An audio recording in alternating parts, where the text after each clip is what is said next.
What is going on, everybody? It is every other Wednesday night, and you know what that means. It is time for 7's Wild, Down South Boys Talking Toys. I am, of course, Down South 77, and with me, as always, on this Wednesday is my cousin, the one and the only talented Pop Blender here for your oh, entertainment. for your viewing pleasure. Your viewing and listening pleasure. More listening than viewing, right? At this Yeah, point in my right. life, it's more viewing than listen, or more listening than viewing, actually. I don't know which way around mine would be. It's kind of a lose lose, I think. I really don't think so, man. And we won't get into it at the top of the show, but I did want to bring up something to you about your Raptor video here in just a bit. But Okay. but you know, Which no. one? There's two. Oh, well, yeah. But well, okay, right. But yeah, no, listen. You can tell me then. Yeah, I'll tell you then. How about it? We'll get into it. I'll make sure I make a note of it. Put a pin in it. Yeah, All star that right. comment. Yeah, that's right. Type it out and then no, I'll see it then. So oh, what you been up to today? You were off today as usual, so on this Wednesday. Yeah. So Yeah, off today.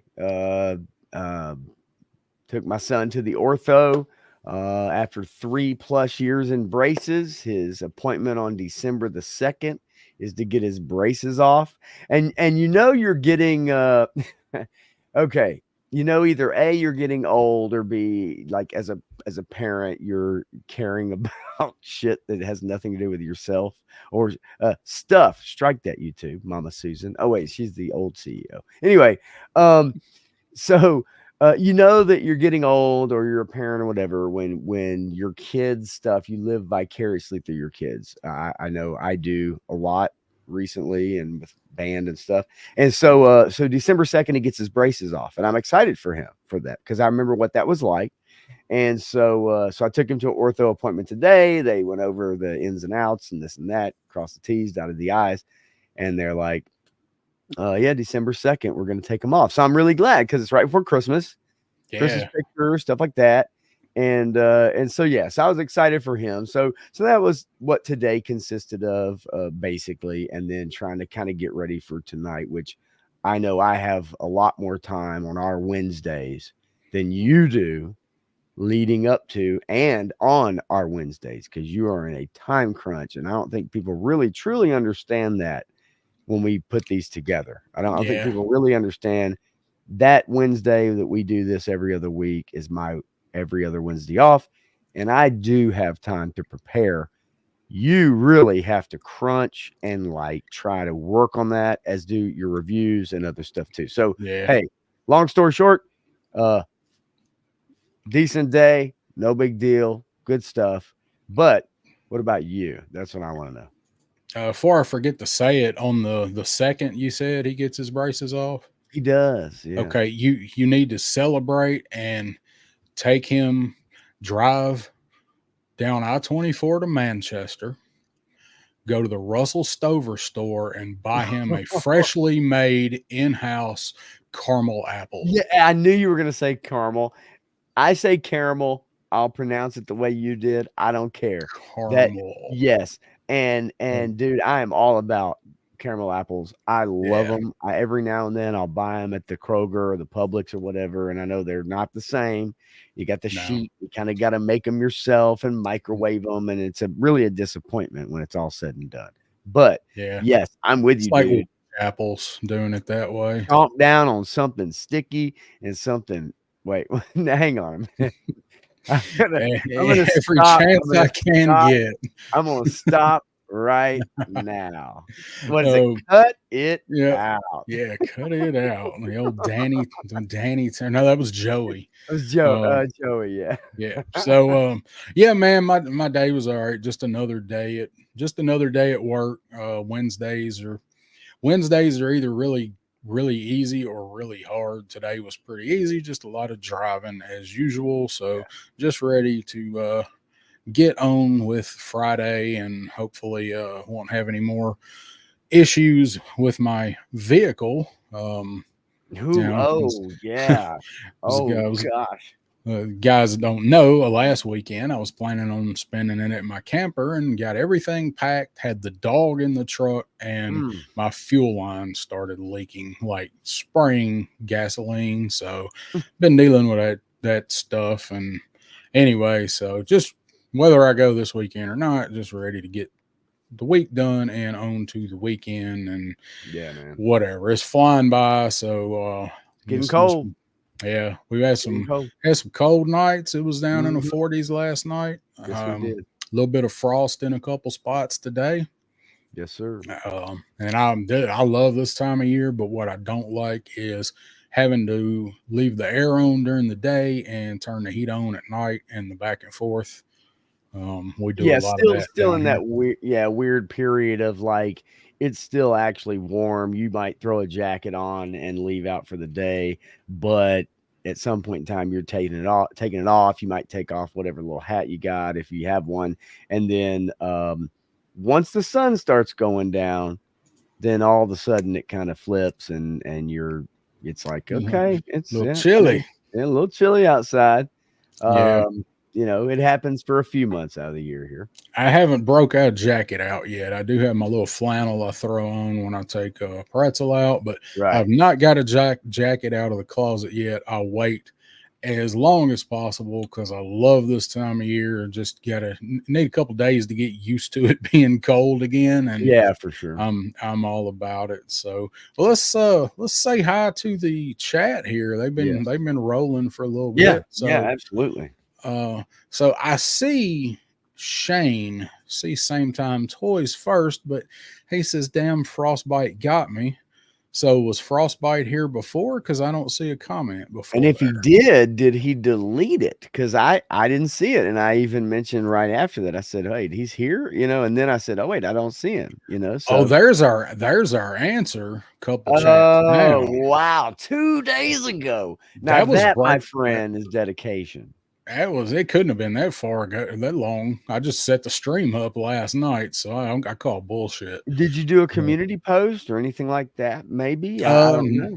No, actually, I didn't. I put it on Instagram last night, but I completely forgot to do it. And you know what? He might have said, "Hey, I'm ready to go." I mean, I don't really know, but maybe he was the first one to comment on Instagram or whatever, right? He might be lying too. So that's there's always that's possibility, man. So I love it though. I love it. Absolutely. Either way, so we know Same Time Toys and Frostbite are in the house. Yep. What is up to Menjosa, or as he likes to say, Menjosa? He likes Menjosa, as he stated last night during my stream. And so if that's what is wanted, that's what I'm going to give you. So. And that's probably what everybody else will not call you if that's publicly what you said you want. So that's the way these things go sometimes. But I like Menjosa. So, I do too. Derek Holloman is here. Son of a Crayon Slayer is in the house. We already mentioned Frostbite. There's me. There's you. Bobby Wald is here all night. Fatal Fluffies and Cobra Mermaids. I'm ready to chat. We'll probably need your expertise on some of these too, Bobby, because our memories are not the greatest, and there's no way to have watched all of these episodes again once we pick our topic. It's difficult. and we'll look when we get to it. Like we'll preface it and we'll kind of. I'll give a little bit of my opinion on it, and I know you will, and we'll get into it. But I definitely want to kind of bring that up. I'm going to give you some opinions, son. I'm going to give you some opinions. Listen, I have some strong ones, but I know that's sometimes not always the best thing. Yeah, it draws a little fire sometimes. I hear. Who all? Let's see. We said the Son of a Crayon Slayer, Daredevil Dave. Most of my favorite people are already here. Mine too. Man. Yep. Mine too. Most of mine are already here. Turk Murphy. Yes. Hey fellers, what is going on? That's I say that sometimes. Our grandfather used to say that. He called everybody feller. I say it actually all the time at work, but it's if like I get about 3 guys walk up, want to sit down and drink or eat or hang out, whatever. I do say that actually often. Yeah. I really do. And Crimson Cobra Commander kind of flipped his name back around, right? Went from Triple C to Crimson Cobra Commander.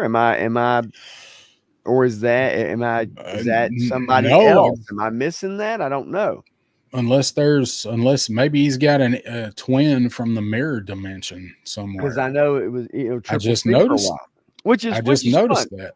I do like the Triple C thing. You know what I mean? Like I do like that because it's like Woody Triple Deuce. Woody. 222, the figure addict. But it's one of those nicknames and ways you kind of come up with. You can say it and recognize somebody, which I enjoy. But at the same time, though, I think maybe hopefully so that it's still Triple C. I think so. Well, whatever you do, don't let Lawrence know that you keep changing your names because he's going to give you a bunch of shit about yeah. changing your name. So That's true. So let us know, Trip C, what's happening with that. Hell yeah. Lisa Hargrove in the house. What's going on, Hey, Lisa yeah. from Jacksonville? Good to see you in here. Are you a Jacksonville fan for the NFL team? You know what I mean? Like, or because sometimes people aren't from there, maybe they moved there or whatever. And so I'm just curious, especially being here in Nashville with the Titans, and they're in the same division and all that. And so I'm just curious. That's all. So Lisa, if you're a Jacksonville Jaguars fan, let us know. I'm actually a Steelers fan myself, but I have a feeling. I have a feeling she could care less, but she'll let us know. You never know, man. You never know. That's why I like that. I overheard part of a conversation the other day, and I did not join in it because it wasn't my conversation, and I really just didn't want to get into it. And it was a guy from Pittsburgh, and it was in a store. It was in a place that I service for work, and he was talking to the cashier, whom I know, and somehow I don't know how they got on football, and the guy was talking about when he moved here, because he moved here from Pittsburgh and was not, like, he was taken aback how many Steelers fans there are in Middle Tennessee. They're everywhere, man. It's crazy. And he was like, well, I wasn't expecting that. And he said something, and it was kind of smart assy, about, wasn't necessarily bandwagoners or, something like that, but along that vein. And he clearly did not move here until after we had the Titans in 97 when they got here and was in Memphis. So, it was clearly after we already had them in Nashville that the guy moved here, and he was like, okay. I don't know why there's so many Steelers fans here. You guys got the Titans, and I wanted to say something. So I was like, dude, it's because they didn't come here until, we did. Yeah. You don't even know. Yeah. And you don't even know. Right. And it's funny because it's like, oh, well, they didn't come here until 25 years ago. For a lot of people, 25 years ago, they may have already been 25 years into their fandom, like I was. Right. I'm already 25 years in, but yeah, I'm with you. And it's kind of like, I better not say anything at all. And Lisa, I don't care about the Jags. Yeah, I get it. And that's A-okay. Had a feeling that was probably the case there. So I didn't get in that conversation. I was just like, best just left alone. So she's not a football fan. Not so much. And that's okay too. Definitely. And obviously she's either a G.I. Joe fan or a fan of you and me just talking back and forth and hanging out or whatever. But I'm glad you're here for sure. And always awesome.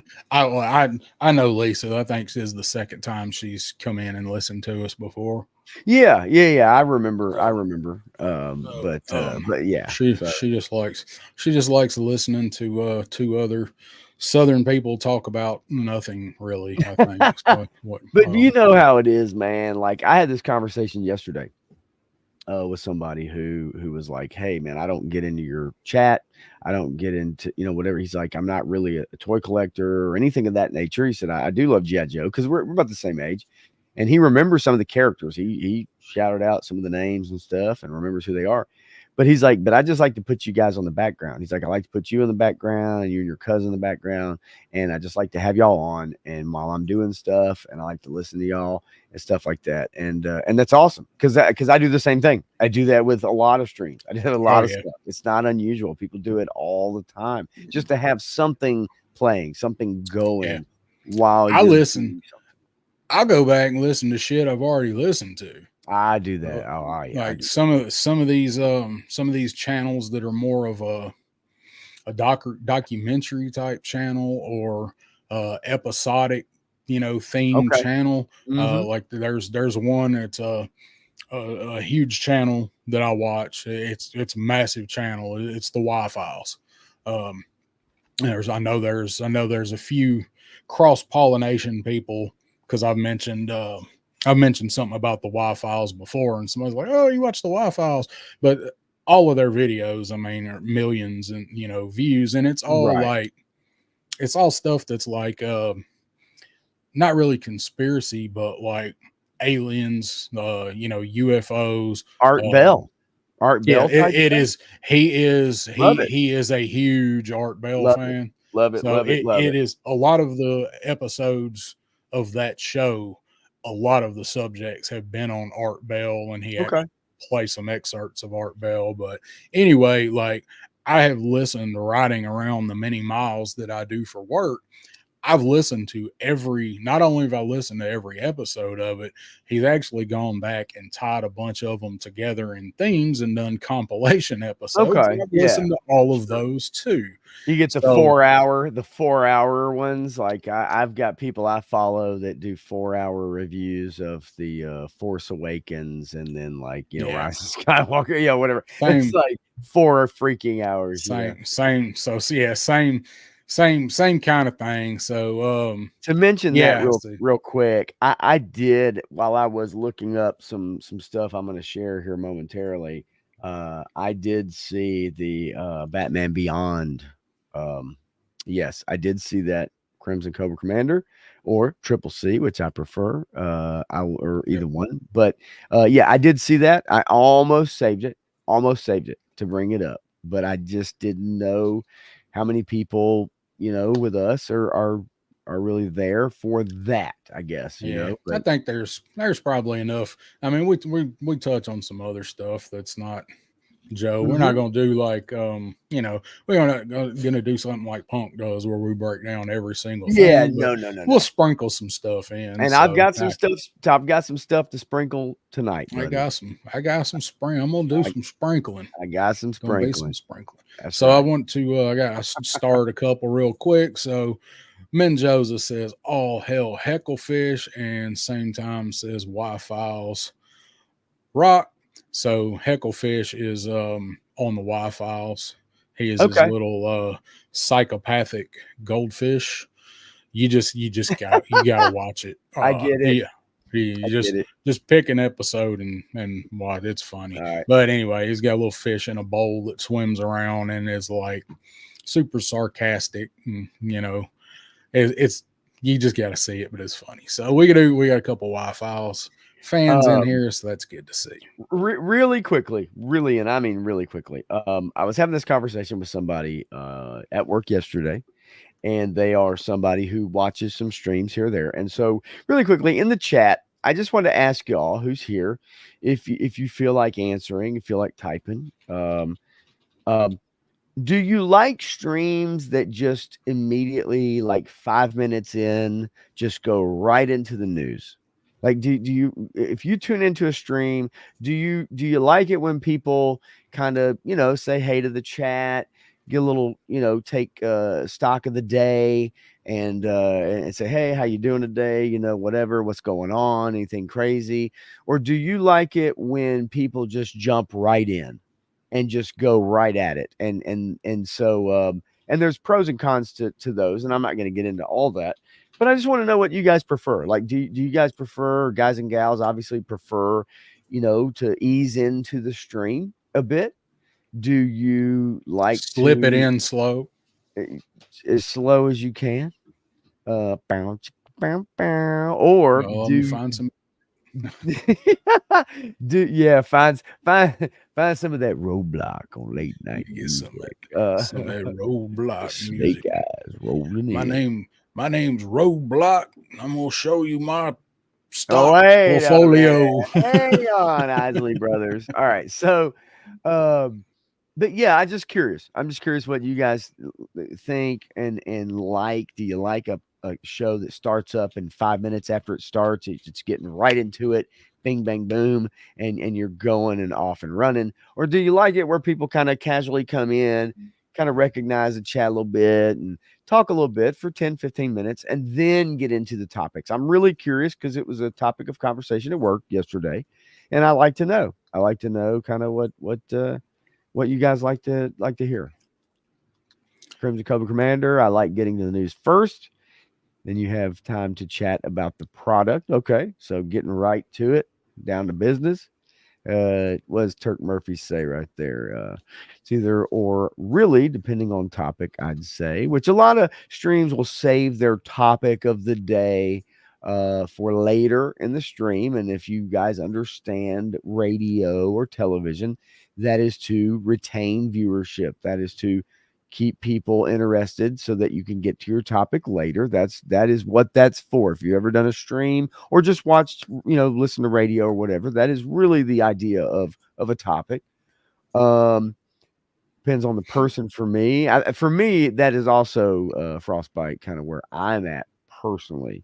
It does. And there was once a man from Nantucket, from what I understand. And his name was Roadblock. He's from G.I. Joe.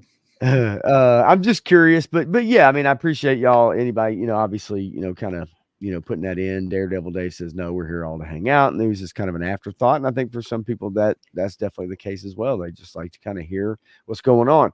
I was How just did I curious. miss that one? How I did I don't miss know. Dave's It comment? might have just kind of slipped in slow. Man, just Actually, it slipped snuck in up really on me. fast. Yeah, it was Um, like, and I'm um, out, I'm asleep. Oh, It's just one of those things where I guess, it did come up. I don't want to spend a lot of time on it. So, but it did come up and so I'm kind of gathering information, I guess is yeah. probably the best thing I could say. What do you prefer? What do you like to do when you watch streams? I like it when people ease into it. I like them to kind of, I mean, listen, if you've got 1,500 people waiting on you to start, it is hard to ease into the stream because at that point your chat's going by so fast you're just not able to recognize all of those people. You may still be able to recognize some of those names, people that have been watching you for a long time, and you want to try to stay true to that. That's my opinion. You want to stay true to people that have been watching you and hung with you. But if you ever get to that point, I think there is a kind of a point of no return where it does start to get difficult because things are just flying by so quickly. Yeah. But I do like streams that do ease into it, and then give 15 minutes or so, unless they're on a strict time frame, and then really kind of get into the topics of the day. But I like to hear how people are doing. I like to not don't have to go into super detail, but I do like to hear how people are doing and good day, bad That's day, what's going on, that kind of thing. that's that's what I like. I'm the same way. I like that too because you turn on, say you turn on the actual news on whatever outlet you watch, like you turn it on and it is like that. Like say you really like the anchor, what's going on. You want to get a little more personal with the anchor or something like that. Like I like the banter. To me, a lot of the stuff that I watch that has more than one host or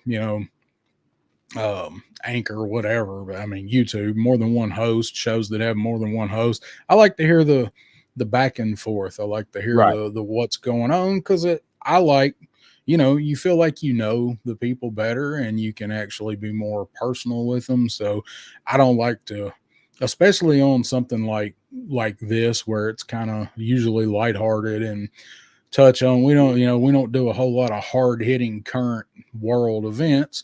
You just kind of want it laid back and hear some banter and some back and forth, and you get to know everybody a little bit. I really like that before you jump right into whatever. So I guess since we're in agreement, that's why we do this the way we do it. Yeah,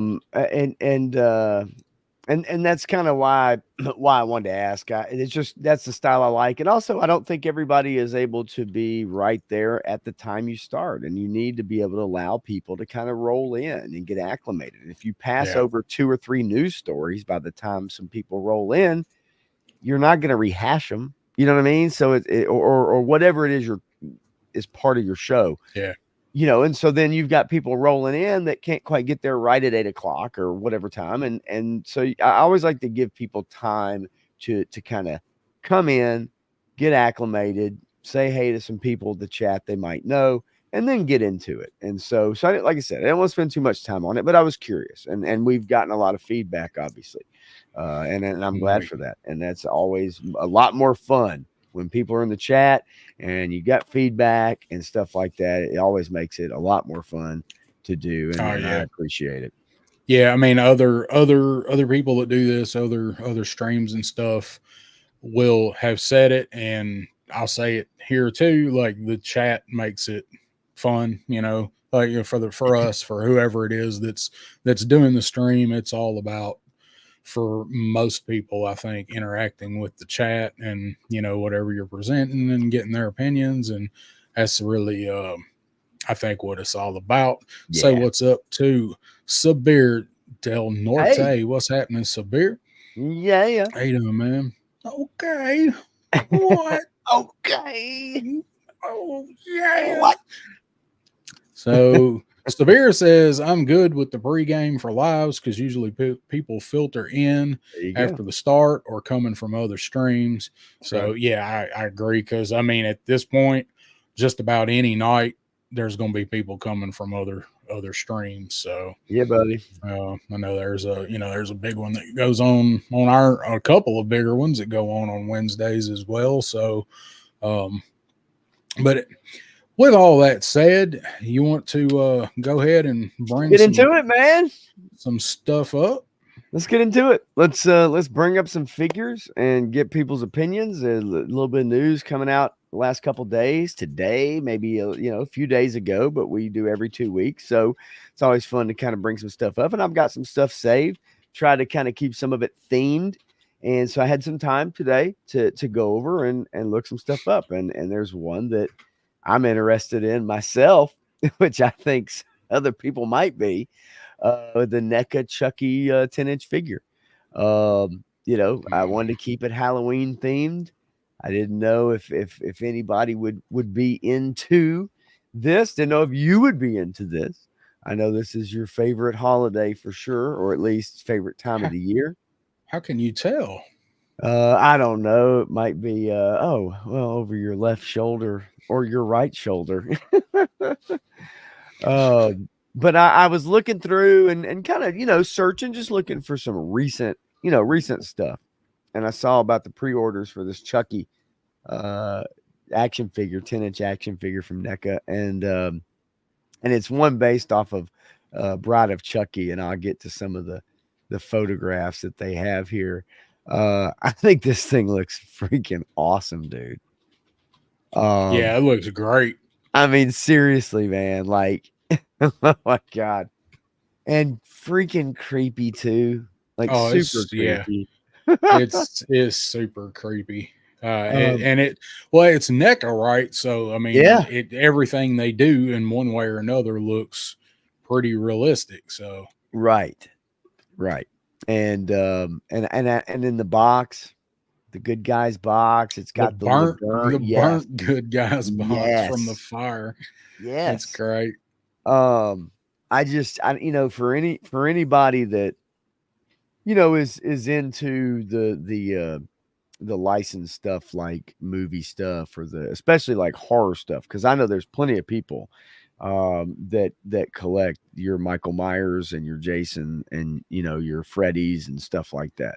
Yeah, that are really into those. And of course, Chucky has long been included in that posse, right? Like, yeah. Well, and that's like a road that I can't let myself go down is the horror Oh stuff gosh, I can't because imagine the classified too, and yeah. obviously some of the others that you started to collect. Yeah, my problem with the horror stuff is there aren't really many like action figures. You know, that Okay. like there's not really much out there that has like say classified articulation or durability, I guess even. Okay. That's I mean, I love the NECA stuff. I mean, you guys know I've got several of them, but the only horror one that I've actually let myself buy is one of the Michael Myers ones.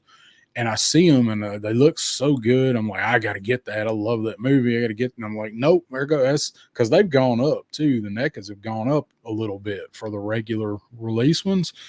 And I just can't go down that road with them because that's my favorite genre and there's so Yeah. much now. But Yes. Chucky's definitely one that I would like to add. The main one I think that I can think of that I still really want the Hellraiser one, the Pinhead one. Oh yeah. Oh yeah. I really want that one, but the Chucky looks great. It looks like you shrunk him down, Uh-huh. 6 inches or something. Well, and just I do like the paint apps. Look, I think if you go from this photograph here to this photograph here, it takes on a whole different kind of tone or different thing to me. But I think the paint apps and this shading here with the eyes and stuff like that, man, like I just, when I was looking through and kind of trying to find some horror themed toys and things that have been announced, maybe some pre-orders, this and that, I was like, oh yeah, like, you kidding me? Like, this is a freaky little dude right here, man. It's just this. Yeah, and that's more original, you know, original Chucky movies Hmm. um, kind of look, which I absolutely like. What about That's this my guy? jam. Yeah, that's my Okay. jam right there. So this is a 1/6 scale Syndicate Collectibles. This is October 11th. This come out, and it was over the summer. This is a little bit old news, but went up for pre-order. And so just kind of scouring and trying to look and looking at some of these pictures here. I mean, come on with it, man. I Like, had the McFarlane back in the day. I used to collect the movie maniacs from because that was really the first line that did licensed horror that in a big way. And of course, they were more like just old school McFarlane. They were more like statues. But I had yeah. that one, man. Pumpkinhead is a vastly underrated movie. I'd say Oh, franchise because sure. the other ones really weren't worth the shit. But the Mm. first one, Lance Henriksen, man, I love some Pinhead For those or that some know, right? Pumpkinhead. I love Pinhead too. Pumpkinhead. Yeah. Just talking about Pinhead. Let's say what's up to some people real quick that just popped in. Woody Triple Deuce, Yeah, baby. Dreadnought K6. What's up, Hey. fart smellers? Hey, we uh, all do it. Don't lie. Whoever smelt it dealt it, buddy. Ostradamus Toys. Congratulations on hitting 500, Oz. Oh, shoot. Was glad to see you hit that milestone the other day. So congratulations to you. Dude, yeah, that's fantastic actually. That's a that's a number that I could only dream of myself, as slow as it's going. Yeah.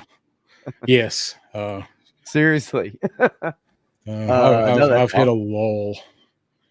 It is. Look, hey, it is what it is. I mean, I've got thoughts on it a bit, and also just kind of depending on maybe what you're covering and this and that, and whatever. And so there's a lot there, Yep. but hey, it'll work out. That's why I tell you, just keep doing what you're doing. Right, stay true. Keep doing what you're doing. Yep. Obviously, Oz has done that, and that's why he's where Yep. he's at right now. And pretty For much sure. all pretty much with lives and being That's being that. a Yes. pillar like a glue to the smaller circle or fellowship. Oz is kind of like a glue for everybody, and he's done it all pretty much with lives. Yeah, and that is not the way to do it. I can attest to that. But yeah, it's all about your audience, and it's all about people obviously enjoying what you do. That's for sure. Yep. And Do you have a so price on that pumpkin head? yeah, here I'll back out of this. Let's see if they've got him up here. 299.99. Ouchies. 30, but what it was like 30, would it say 32 or 38 points of articulation? It said on one of Yeah, the pictures. 38 points, 38. 15 inches tall, Yeah. 38 points of articulation at $300. Um, yeah, dude. Like, I mean, here's the deal, man. You know how it is. If you're a horror fan, if people are horror fans, they are um hardcore about it, right? And if you're a toy collector and you're a horror fan, then you're, in my opinion, I think you're probably really hardcore about it. It's your genre, it's your jam, Yeah. right? So you are into it. You are into this genre of And collecting. with that one, like I mentioned, like Pumpkinhead doesn't get a lot of love. Um, No, not like your mainstream, your normal. Yeah, no, I agree with you 100%. so Um, yeah, I saw that. Oh, I don't know. I get maybe I saw it pop up somewhere back here a little while ago, and I'm like, man, that's good. I didn't realize it was 15 inches yeah, tall when I 15 inches saw it, tall, but and same time was asking, is it a 12 inch? No, it's 15. So I mean, yeah, yeah. this is it's a big boy. This is a it's a big feller right here, my friends. I got a few more to share, but while All you, right. if you need to highlight anybody or whatever, um, you let me know. Feel free to interrupt me. Just say, hey, hang on a second. I want to make sure I recognize or whatever. So yeah, just you let me know. reading reading through Yeah, him. man. So while you find whatever you looking for, How about the yeah, NECA Beetlejuice Ultimate Brothel play set coming October 17th? That's in that's tomorrow at tomorrow. 10 a.m. Eastern time, 9 a.m. Central Standard for us. Yeah. How about this bad boy? I mean, seriously. Now, look, I'm gonna tell you something, man. Here's the deal. All right. You know, in the stuff that I cover and the pop culture stuff and the movies and the TVs and all that kind of stuff, it's like I love this. I love this because it's a toy maker. It's somebody that's like, hey, we're gonna give you this. It may not be PC. It may not be modern audience. I don't know. I don't care. I think this is awesome because this is a company that's like, yeah, you've seen it. We're gonna give it Yeah, to you, and we don't I care. love that. Like it's awesome. I love it. Like I And think that this and is that freaking great. that's the 112th. Those are the 112th Hmm. Beetlejuice. I was real close to buying that the striped one. I believe that striped one on the right there. I Yeah. think that one is I think that's the Walmart exclusive. I don't think that's the one the because that no, that one's Mezco. So that is the one that's the Walmart exclusive. I've seen it a couple times, and the only thing that stopped me from buying it is they don't have a lot of articulation. Um, I've Okay. almost pulled the trigger on that one a couple times. It's a good looking figure, but I love that they did that play set to go I do with it, too, man. and The I horror love house. the angles. I love The the horror angles house was and my idea. but really though, the perspective on it, right? Like the different perspectives of the way that again, like the angles of it, right? It just reminds me of the way you would, you'd be in art class and they'd say, okay, we're gonna need you to draw a perspective where you're in the corner of the room and your perspective goes out like a triangle or kind of, you know what I mean? Like I just like the angles on this. I think it's awesome. And as Oz says too, where are the brothel girls, Yeah, right? it should have Yes. the couple Yes. the couple 100%. whoas the whoas. 100%. Um, but I wanted to bring this one up too because it's releasing tomorrow, and obviously for those that, I mean, it just looks good to me. I thought it was fun, and I appreciate them actually making this and putting it out for people, and it's a play set and able to actually get, put it on display. Does it say anywhere whether or not it lights up anywhere, like the So sign, like in the that's the movie? thing. Like, no, I couldn't really, and I tried to kind of dig up a little bit. I mean, if you want to type away for just a second, that's fine with me, and just Google a little bit if you can find some information and you want to kind of share that, and I'll swap this screen out with you. But no, not really. Um, I mean, half the lights obviously up top. Dante's, it's 4 of the lights look like they've got bulbs, 2 of them look like they're burnt out, with the flames.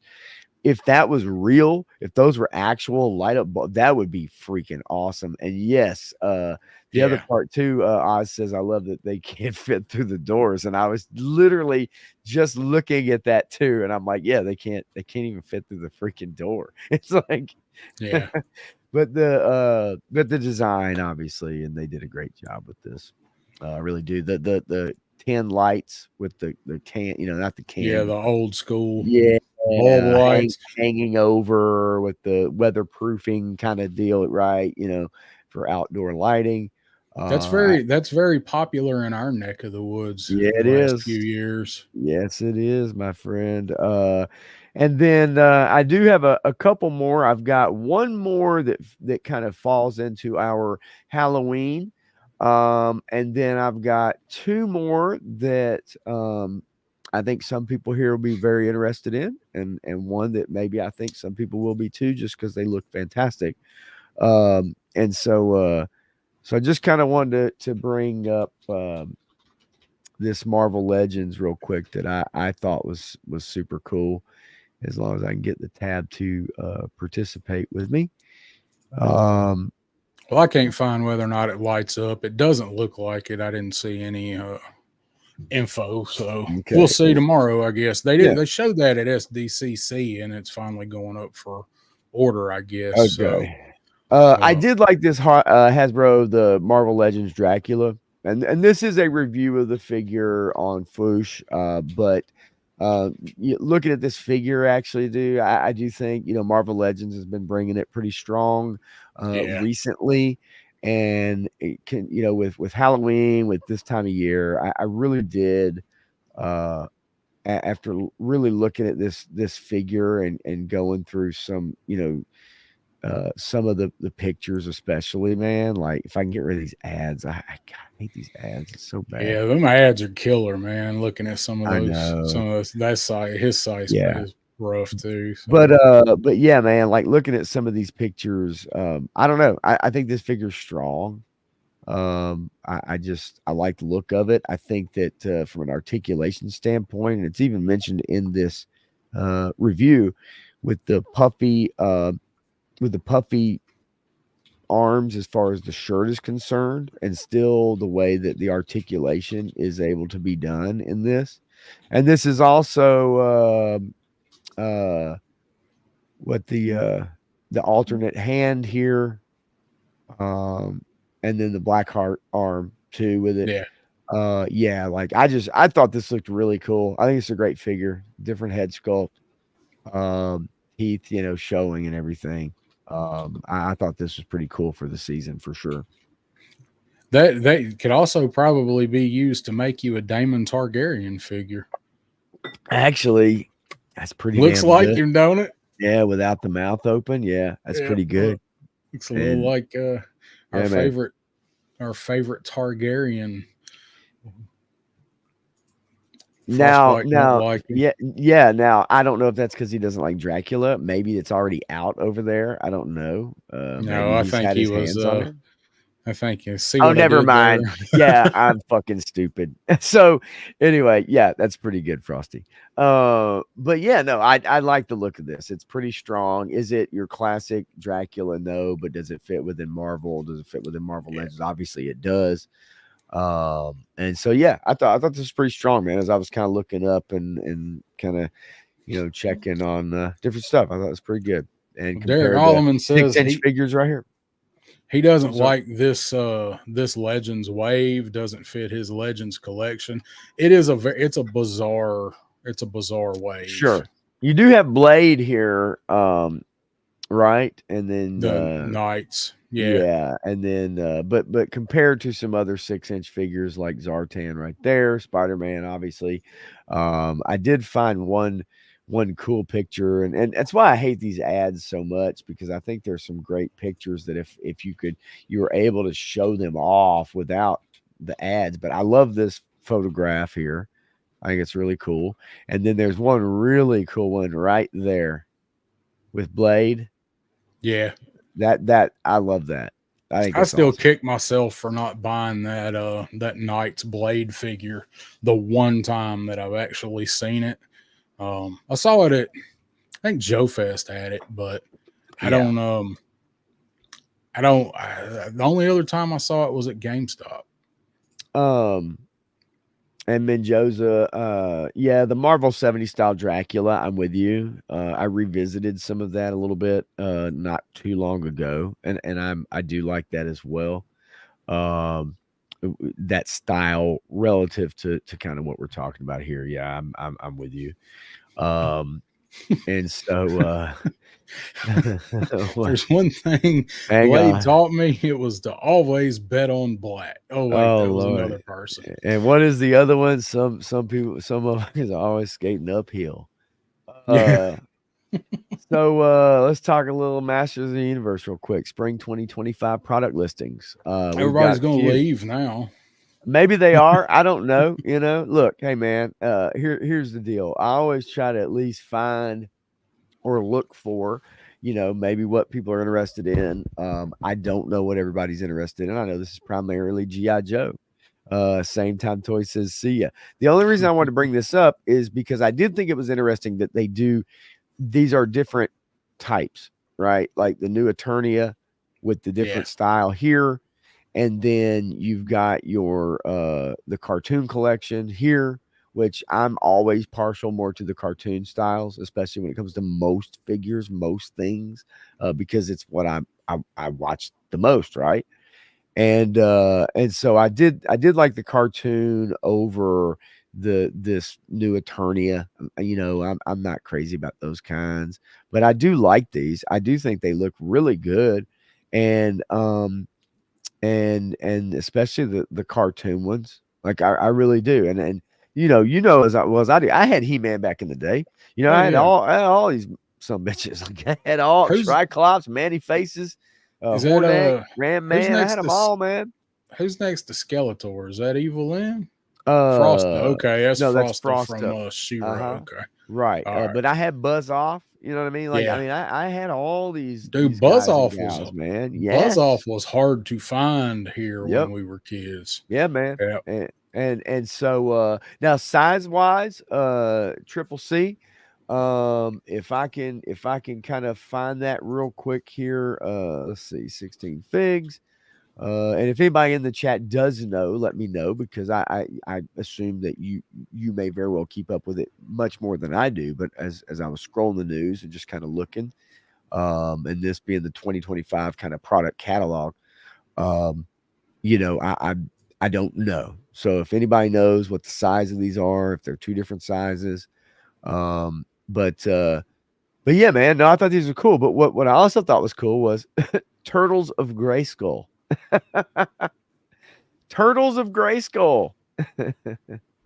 Donatello, Raphael, Leonardo, Michelangelo, Clamp Champ, Mutated Ninjor, Super Shredder. He's a snake. He's a freaking snake, dude. And King Hiss.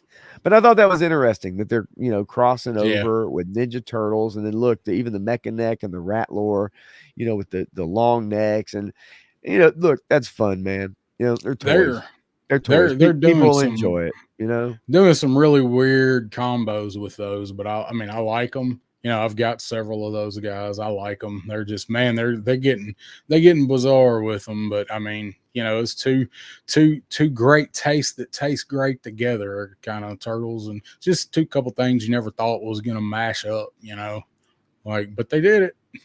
I want to get the Leatherhead, the Walmart exclusive that's out now.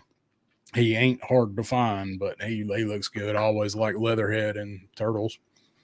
I like turtles.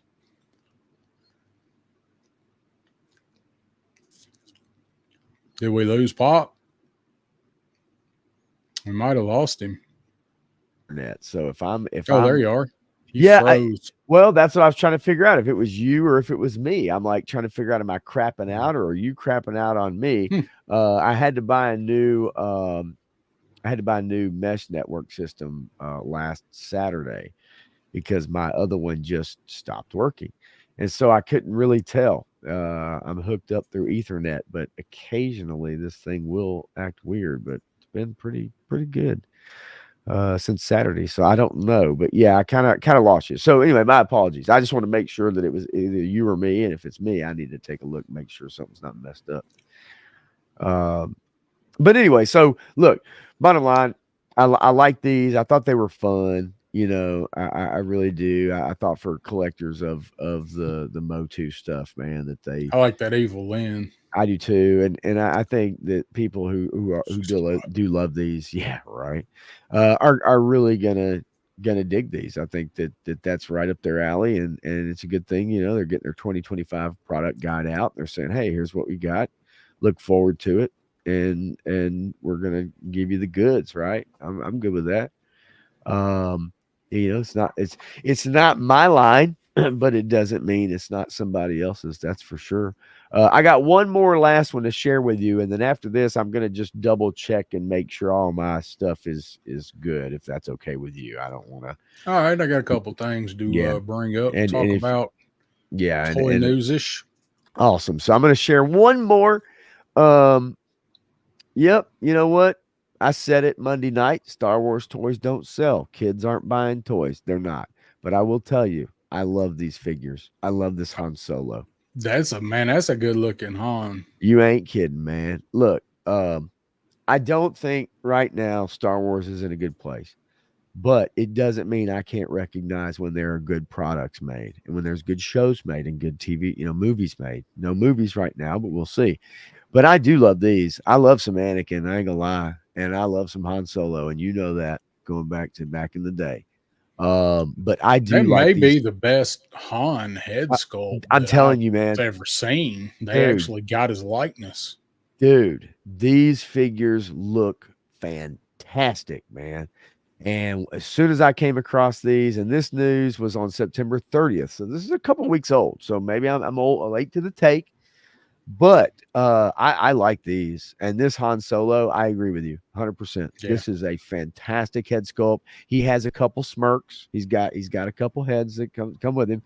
But I mean, just these pictures alone, man, like the things with the articulation, and you're gonna see something here in just a second. And we all know these poses. We all know them. We know that pose. Yep. We know that pose. That's great. Yeah, dude, I love it. I really do. I love me some Anakin as well. You've got your red Sith saber, and then obviously you have the blue Jedi saber as well. And if that is the piece, like if you've got that with the saber in motion, I love that. I think this figure looks awesome. I do really do love some Anakin Skywalker. And this is with the homegirl. I don't know how I forgot her freaking name. Ahsoka. How did I forget her name? And I do actually like that character, just not in the TV show. But again, saber motion, right? If you look. And so Yoda in his chair from the the chamber, the Jedi, Jedi High Council the one room. Palpatine threw at him. No, that was the Senate scene. That was the Senate scene.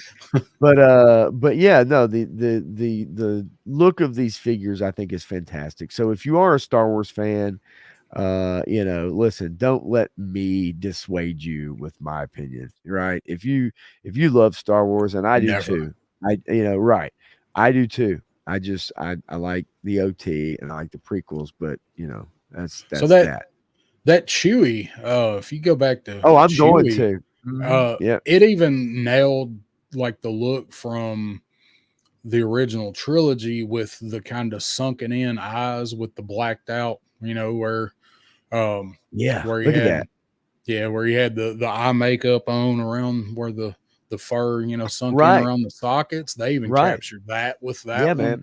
That's probably the best I've seen on it. The Yeah. figures that I paid attention to for that.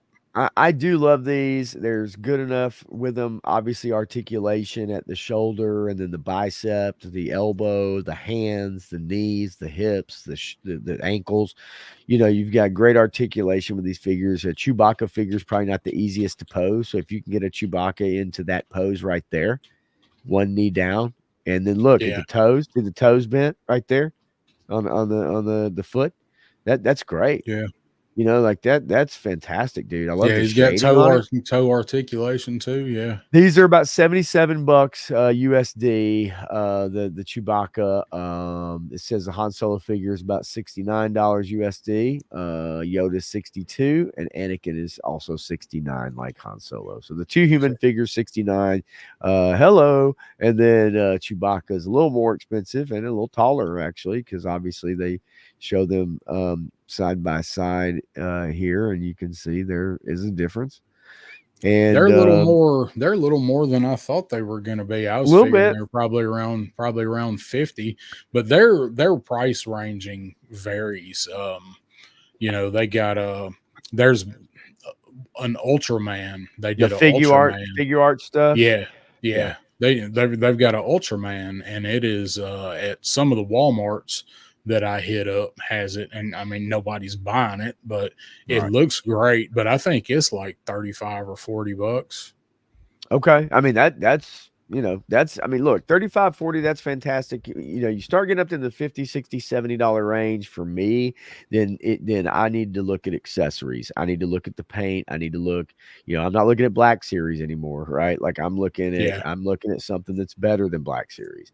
And I love Star Wars, so trust me. And I'm going to tell you guys something. I bought them for my son. I still have them. I got a shit ton of Black Series Star Wars figures.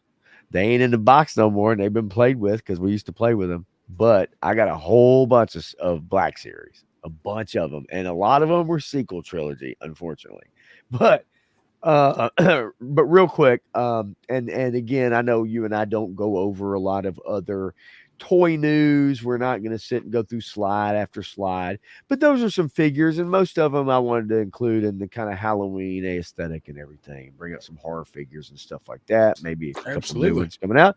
And so, look, I'm going to make sure I don't have anything going on here. I'm going to check my cables, make sure they're tightened up. Make sure my power cable's tightened up on my router and stuff like that. So if you guys can give me 2 to 3, 4 minutes, so I don't cut out at all, because that was very unexpected a couple minutes ago. And if you need to bring anything up, by all means, man, have at it. I'll be right back. Okay. Sorry, man. All right, everything's good. I mean, it just other than it froze for 5 seconds, 6 seconds. Everything else has been tight. All right. Well, I'm just going to make sure. So give me Okay. just a couple minutes, and I'm going to do that. And then you roll with it, and I'll be right back. All right. All right, man. Menjoza, OG Star Wars fan. I'm all good with my Joe only, and I think that's how a lot of people are with Star Wars. Man, it's gotten so watered down and diluted. It's not that we don't love the property anymore. It's just, I mean, we all know what the big mouse has done to it. So I don't mind them bringing out better and different original trilogy characters, because that's what's going to sell. That's going to carry anything else they make. So I don't mind seeing it. And I like those, like that Han and Chewie. That's something I might be interested in getting. And I don't buy Star Wars. I mean, I don't really do it. I see stuff every now and then. I'm like, oh, that's cool. I wouldn't mind adding that to the collection, but most of it, man, it's going to have to take something really special for me to really want to pick it up and add it to the collection. And those look good enough that they're worth considering. What's up, Frank? Doom on you. How you doing, buddy? Doing all right tonight. Thanks for joining us. Pop went to make sure he doesn't have any technical difficulties here. So I saw way back, I think it was Sabir said that he is getting, or he got his Starduster and Quarrel and Falcon today. So he was having a good day. Anybody else get either one of those yet? I'm supposed to be getting Starduster tomorrow. I got my Falcon and Quarrel from Walmart, and we know what happened with that whole thing. Mine now no longer says ordered, it says preparing, but it still says November 2nd for an arrival date for those guys for me. So wondering if anybody had them ordered from Walmart that's heard anything different, because some people got emails saying, hey, expected October of 5,280. So look here, read through this chat. Frostbite, yeah, vintage Star Wars, man. It's hard to go wrong with the vintage stuff. It'll always hold a special place for me. It's just that it's hard to look at some of it now versus what we have now. It's kind of like with Joes, like, your Real American Hero Joes are always going to be like what I've said before. It was always the spark, but now it's kind of turned into a fire with what they can do with modern stuff. So, but you can't go wrong with vintage Star Wars or vintage Joes, other than how damn fragile they are. Oh, I'll read through. Oh, you got that? You already got that Hawk? That was quick. You ordered it last week, right, or the end of the week before? So you got it pretty quick. What do you think about that Hawk Frostbite? I told you we were going to dig it. So what do you think about it? Derek, a passed on Stardust or Falcon and Coral has shipped for you. Okay, well, last I checked, mine still, and that was right before the stream. Mine said still preparing, but at least it's moved from ordered to preparing. That probably would be what would happen. Mine would be here Saturday, and I might not be here. Clint, what's up, Clint? Mondo Rogue fixed head. Yeah, they sent out some replacements for that, right? What's happening, Sean Jones? How you doing, man? Thanks for coming by. We're doing good. Pop Blender went to make sure he's not having technical difficulties. He's had some over the last week. If you guys watch him and check out his solo stream that's usually on Fridays, he's had some crazy internet stuff going on. So he froze a second ago. We went to check and make sure that is straightened out.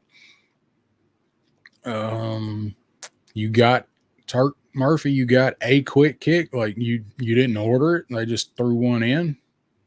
That's good for Fudgy Bar. At least if that's the case, at least you got you a free Fudgy Bar. I hope so. Although of all the stuff that could have got delayed, like that's coming or coming out recently, I'm fine with Falcon and Coral getting pushed back. But you guys know me. Hit your damn release dates, hit your target dates. I've had good luck with my stuff that I've ordered from Walmart. A lot of people got screwed last year on the Range Viper figure when that happened with him and Big Ben. I got lucky in that ordeal. Mine never did get canceled. So if it's gonna happen, I'm glad it happened with Falcon and Coral, because I'm not really all that. They're whatever. I really, even though we have Butterface Falcon, I'm more excited honestly for Coral, I think. Because I've never had a Coral. She looks good. She looks good. I did not order them because I believe that I'll be able to get them. I'm not really super concerned unless we get a CoverGirl situation. CoverGirl, CoverGirl was weird. Nobody wanted her, and then everybody wanted her, and then she showed up at Ollie's. Yes, about 2 weeks. Man, and that's the whole thing. Like, I don't even. How do you even predict that stuff? How do you predict it? How do you plan on it? You think you got plenty of time, and you see it's not sold out for months, and then all of a sudden they take it off the Hasbro Pulse or look at the vamp. Look at the vamp. You had 2 months to order a vamp, and now they're selling for $200 damn. I got mine. I had one. I had another one. I had another one in my cart for forever, and I'm like, I don't need 2 of these. Right. So but so people are saying, some people are starting to see stuff with the Falcon 2-pack ship. Frostbite. Cool. He just got Hawk. I don't know if you heard that. He ordered Hawk and just got him. Frostbite. It Yes. Open on camera. Are you yeah kidding me? People yeah love you and they like watching you. Do it. Open it on camera. I will always encourage that. Please do that. Turn it into a video. Do it live. Turn it into a yeah video. yeah. Absolutely. Do a quick live opening. I'd like to do that, but I got a problem with. I gotta get the other camera trick set Oh, up. I haven't yeah. tried it yet, No, so I understand. uh, I need to. I want to do that, but I need to do it where I can set one up over here beside me on my review area and all that stuff. Hang So, on, I gotta go grab something real quick for Wraith Mace. all right, is Wraith Mace here? There he is. What's up, Wraith Mace? I was way up here on the chat, and I didn't realize you come in yet. So Turk said no, they didn't just give him an extra. Did a trade with one. Quick I got Kick I got is a oh my pretty damn good figure, I gotta actually. have this ready. I gotta have this ready. I gotta have this ready every freaking time this guy shows up. I got to have these ready to go. We are the hammer. Gotta have the patch. Gotta have the hammer, baby. Ready to rock and roll. Yeah, we are the hammer. And I've got mine. You can't actually see mine. Mine is over there on the shelf, Yeah. right Yeah, man. there. I've got all my stickers and Wraith patch is up there. So, Hell yeah. talking about the Falcon and Coral and Starduster. So I'm supposed to get Starduster tomorrow. I'm pretty excited for him. I never had him as a kid. I think he looks great, and it was mentioned to make sure if you open him not to lose the little cereal thing because it is part of his insert. So if you throw away packaging, Yeah. make sure you get his insert out. I saw Toy Enhancer put up a review on Starduster earlier today. I did see that. I did see it. I never How to watch it. how the hell does he get him in Georgia, I don't but know. I don't get him in Tennessee, and they're coming out of what, Illinois? Is that I right? Yeah, I believe so. I don't know Romeoville.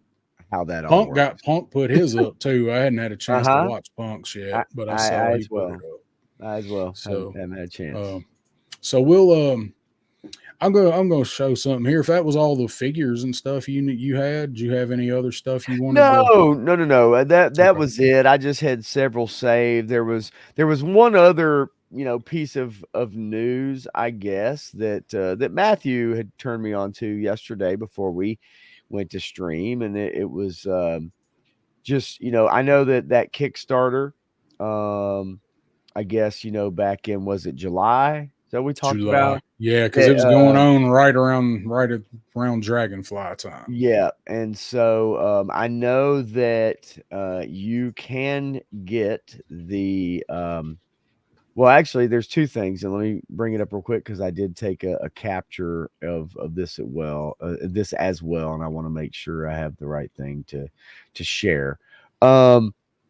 So for those of you interested in the GI Joe comics, there's a couple things that have kind of come about here recently. I know it for those of you that ordered that volume 1 of the hardback and did the Kickstarter back in July. I know that the newsprint trade paperback is going to be coming out here in the next couple days.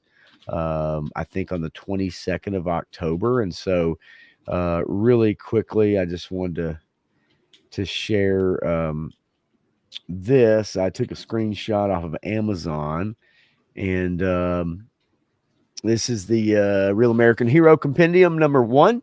This is the trade paperback, if I'm not mistaken, and if Matthew's out there, maybe he will correct me if I'm wrong. But this is available for pre-order, and it is October 22nd, and it would ship to my house and be here by October 24th.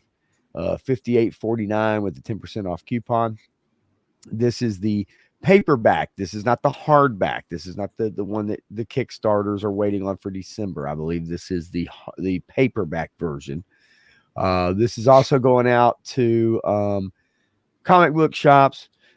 Now, in the past, I've had problems with getting my comic book shop to order or carry certain comics. I think now they are starting to carry all of the limited runs like Destro, Scarlet, Duke, and Cobra Commander. They have the Ara series now, right? Because they're selling. You're in 8th, 9th, 10th printings of some of these covers, right? Some of these issues. That's fantastic. That's great news for comic book collectors and people that really, really love reading the new stuff. But this is the old stuff. This is 1 through 50 of the original Marvel run. Real American Hero, obviously Larry Hama, and so this is the trade paperback, and it is on newsprint, but yeah, thick with 2 C's. I will be honest with you guys, and you and I message just a little bit back and forth. I'm not a big fan of your compendium is one thing, like the $150 what we saw, last year, Yeah. and with the artwork, cards and stuff, and just the history with the figures and everything too. The figures, I love that. That's a coffee table book. This is Yeah. not a coffee table book. Now your hardback maybe so, but I'm not a fan of trying to read issues 1 through 50 like this. I'd rather No. either have each one of them in my hand, or like what you and I text back and forth, I have all of this digitally and I can read it Yep. digitally. And as much as I For sure. appreciate holding a newspaper, yeah, right, on a thumb drive. Uh, as much as I appreciate holding the physical copies in my hand, and I do, and I have a couple comics to show off here later on, that I picked up. It's really difficult to read issues 1 through 50. And it's a book that's that thick, right? Like when it's, so big and the print is small. Yeah. I just prefer to have each issue, if I can, to thumb through and read rather than this. But for those of you who are interested in this, I did want to bring it up real quickly and just say, hey, October 22nd, jump on Amazon. You want to order this paperback, you can get it, and it'll be at your house probably in a couple days. So I yeah, think it's awesome, but it's like, like what I told you, I think I would order that and I would never read it. It would set on a shelf. Whereas what's up, Liquid Identity? He says the omnibus is thick, yes, and yes, and it is, but the thing with the omnibus is you're never going to get anything like it again. How many times right, have they issued and reissued trade paperbacks and compendiums on the Real American Hero comics? yep, Great for anybody that's never read them and wants to collect them all in one place, but it's definitely not something I'm interested in. If I had plenty of money and plenty of space, it's something that I would definitely want. But like Liquid says right here, digital's convenient, physicals are where the full experience is. I I would agree. rather have the individual issues Yep, I'm myself. I'm I'm with you. And I picked up an individual issue just a few days ago that you're going to appreciate, that I had as a birthday cake, and I didn't have it, and I can't wait to flash it on the screen here in a little while as we kind of maybe wrap things up, maybe show off a couple things. But yeah, anyway, so just want to bring that up for those of you that are interested. A little GI Joe news, and God knows I love the comics, and I'm sure a lot of y'all did too. Man, Yeah. that was part and parcel with having the figures, was reading the comics. It just was, and the cartoon, all three. What a trifecta, man! Like what a really thinking about it, man. Like really truly thinking about it. Did it get any better than that? I mean, does it get Mm, better than that? I don't, Cartoon, not for me. Yeah. No. 1984, 85, 86, you know, cartoon, comic figures. Like you are engrossed in that world, man. And no matter how different the comic from the cartoon to maybe your file cards or whatever, right? It's like it all helped to create this world that we all are here, that we really all enjoy. And Yeah. I do. I really love that time period of having all three of those in conjunction together. Yep. And Liquid says, hopefully they'll do these in hardback editions, 20 at a time.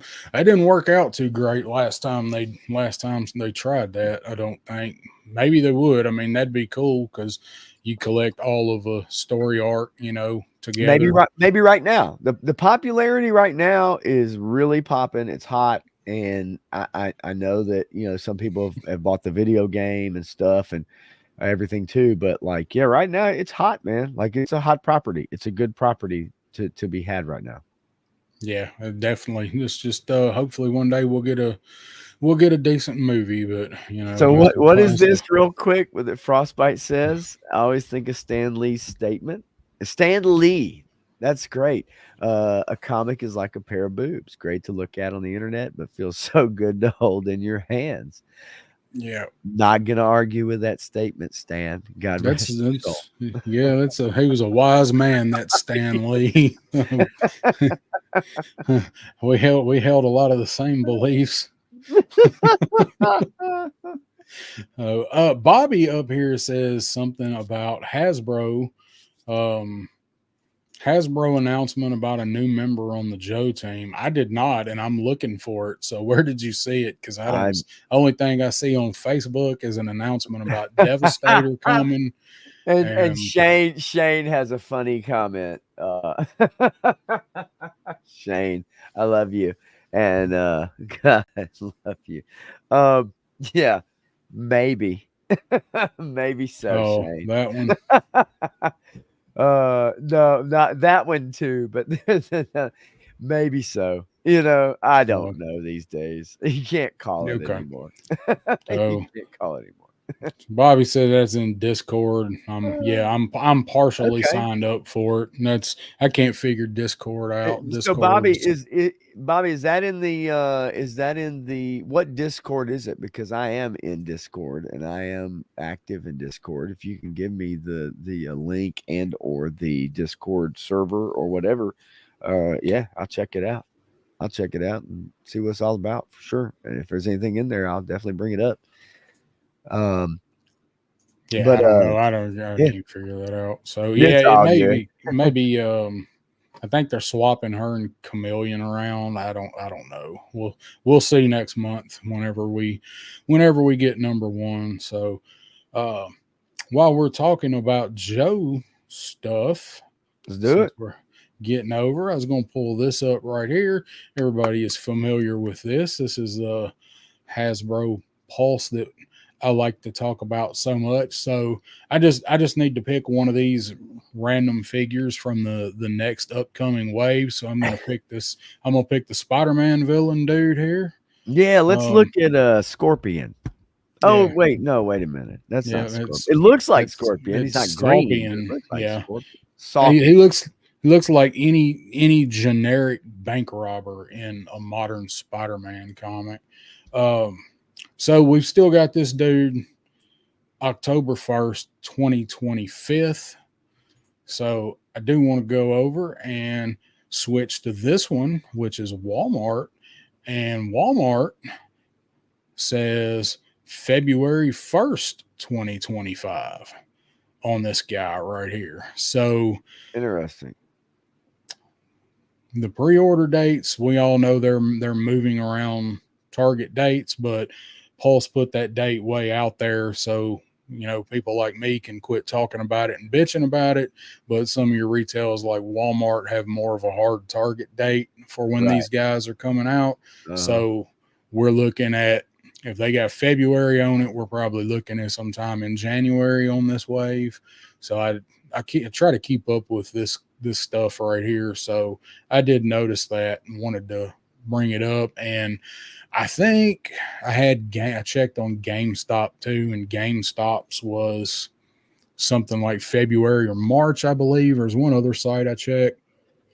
In other So, words, it's a little bit everywhere. Is that what you're saying? well, it's not going to be October of 2025, so Right. it's going to be a whole hell of a lot sooner than October of I would 2025. So, assume that would be the case. I um, can't. They've never have they ever done a figure that far out, like that not they announced or shown you actual render physical. Not Not that I know. not since I've been collecting with Joe's. So Right. Liquid says Walmart Canada listed as delivered by the 7th of January. So that's even a little bit, that's about right. If it's 7th of January, because you guys usually see it first up there. So sometime in January, that would be just about right. Might be 22nd, type of reveal, entertainment one for G.I. Joe. That's probably going to be something about the next movie. I have a feeling. So I don't know. We'll see. So anyway, I just wanted to, not like that's something everybody didn't know. Like it's, we're going to have the damn things before October. We've got the 10/27. New York Comic Con is this weekend, and there's supposed to be rumors of something revealed for it. So I think what I saw was whatever the next wave will be, they'll probably announce a couple of them at New York, and then the others or the rest at PulseCon, or not PulseCon, but 10/27. And that's from what I've seen, when we're probably also going to get Nemesis Immortal pre-orders. And I'm still sticking to my guns that that dude's gonna be shipping before Christmas. I think he's gonna be ready to go, kind of like the Once a Man Cobra Commanders were. Yeah. So I think they're gonna pull that one out and say starting today, and he's in stock. That's just my thoughts, just based on stuff I've seen about it. Yeah. Mendoza Iron Grenadier. Yeah, well, they are still not in Middle Tennessee from what I've seen. I've been checking the only couple Walmarts that I really go by that still carry Joe's, hoping maybe I'll get lucky. One of them's due for a restock on regular wave figures, so I'm hoping maybe I'll go in there and they'll have him. But because I know they've shown up in Kentucky, which is funny because they're still listed as December on Pulse and most everywhere else. But if you look at them on Walmart, they're listed, but they're sold out. I'll show you since I got it pulled up. They're listed, but they're out of stock. Right there. Wait. They're actually not grayed out. They're listed, but sorry, this item is out of stock. So they're in Walmart's system. They have to be, if that's okay. And the bat is too. Bat is the same thing. Okay. Actually, all of them are. Alpine is, and Storm Shadow too. They're all there, but they all say out of stock, not coming in December or whatever. So who's the idiot that selects the $45 metal head over the $34 metal head? That's a good question. There's probably somebody that's like, well, that other one's probably a knockoff. I'm like, why would you put that? Why would that even be on that page? Because I'll show you how you search shit at Walmart. You go down here to retailer and you click Walmart, and it filters out because otherwise the third party stuff. Yeah. Okay. So that's how you have to search. Yep. But look, through Walmart, you can get Night Force Shockwave for $73 after they put that mug on sale for $43 before he was even released. And that's through Walmart. Oh, Lord. So this stuff makes my damn head hurt. Yeah. Yeah, I can fully understand that. And of course, I don't know, when you go on there, can you have it predisposed to filter out that, right? You got to do it each time, but I mean, you just go over to the menu here. That's what I figured, though. You have to do it each time, and that's a pain in the ass. It just is. I know it sounds goofy, but it really is, though. I don't know. It's so funny, though. It's like, okay, give me 2 to 3 figures, and they all have 3 different prices because they're all from different third-party sellers. Yeah. And it's on Walmart.com. And there's going to be, I hate that big retailers are using third-party sellers. I agree. And there's going to be somebody that clicks on that $43 metalhead. Yes. Somebody's gonna do it. Yep. So you got it highlighted there. Yeah, Ronnie dude. Trick Shot. Hell What's up, yeah. Aaron? Yes. Sorry, hey boys. Sorry about the sound effects the other night, Taz. We got carried away. Good to see you two pop, you handsome gentlemen. So I was kind of a bit of a dick in Ronnie's comment section. He got a new, and I apologize for it coming off the way that I'm sure it sounded there, Aaron. So he got I guess it was a soundboard or a stream deck or a sling blade or Roadcaster, whatever the hell the kids are calling them. And yeah. So he was playing with it on their stream the other night, and I always go back and watch their stream. And like, yeah, the sound effects were, I was listening to it in my work truck while I was driving around and through the Bluetooth, and the sound effects were blasting me out. Oh, yeah. And I was like, volume adjustment deal. Sorry for that. Sorry for that comment, but yeah, the sound effects were really loud. And little known fact, I absolutely hate the hockey air horn sound effect. Oh yeah. It's like nails on a chalkboard for me. So I get it. Yeah. But yeah, that's for people that love hockey though, that's a sound effect they absolutely love. That's for sure. Bro, but I get it. A lot of times too, you get a new piece of equipment, right? And then if I ever get one, I'll probably do the same thing. Yeah, trying to set it up, and then you need a stream or two to, get used to it, and it is trial and error. That's for sure. It really probably is. Like trying to get a lavalier mic dialed in. Yeah, yeah, but you're not the only one. That's the thing. You're not the only one. I promise you that.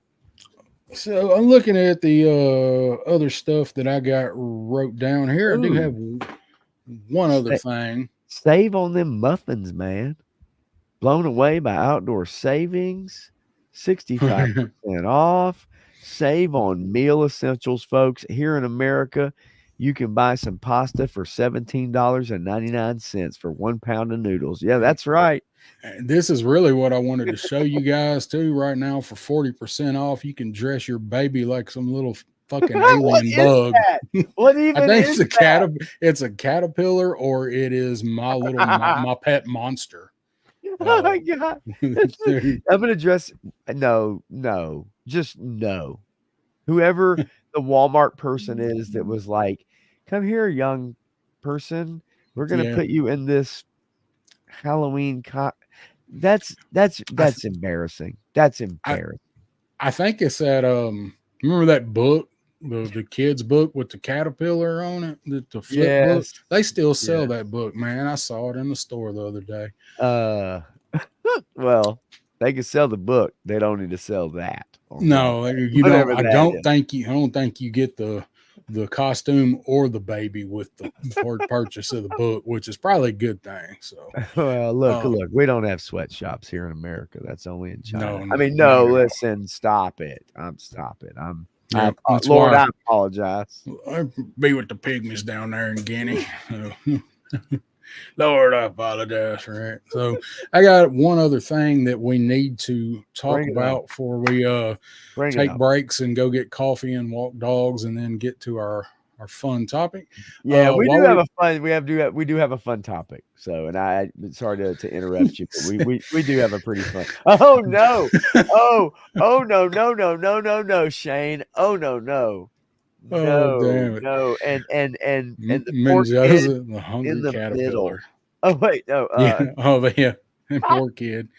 One in the middle's always got it. I don't know. The one at the end's got it pretty bad too. So pretty bad. The Hungry Caterpillar was the name of that book. Thank you, because I literally did just saw it and thought, I thought, shit, they still sell that book, but it's a classic, man. I can't even think of the Hungry Caterpillar right now. That's messed up, Shane. Shane, you should be ashamed of yourself. You should be ashamed of yourself. Yep. Shane. Yep. And be with the pygmies down there in Guinea. God, man. Oh, that Uh, hurts. all right. All right, bring So it up. what? Let's get it. Let's get it. We talked about the Joes and Hasbro with their release date a year in the future.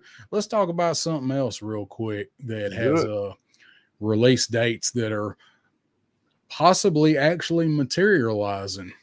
Let's talk about some Mm. Operation Monster Force. It's time. It's that time, right? Here we So go. got two emails on Tuesday, Monday.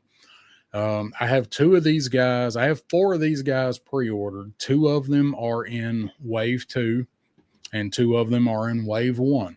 Got two emails, separate emails, because I ordered them separate times, that they are expected to be hitting my pile of loot soon because that's where I sent them.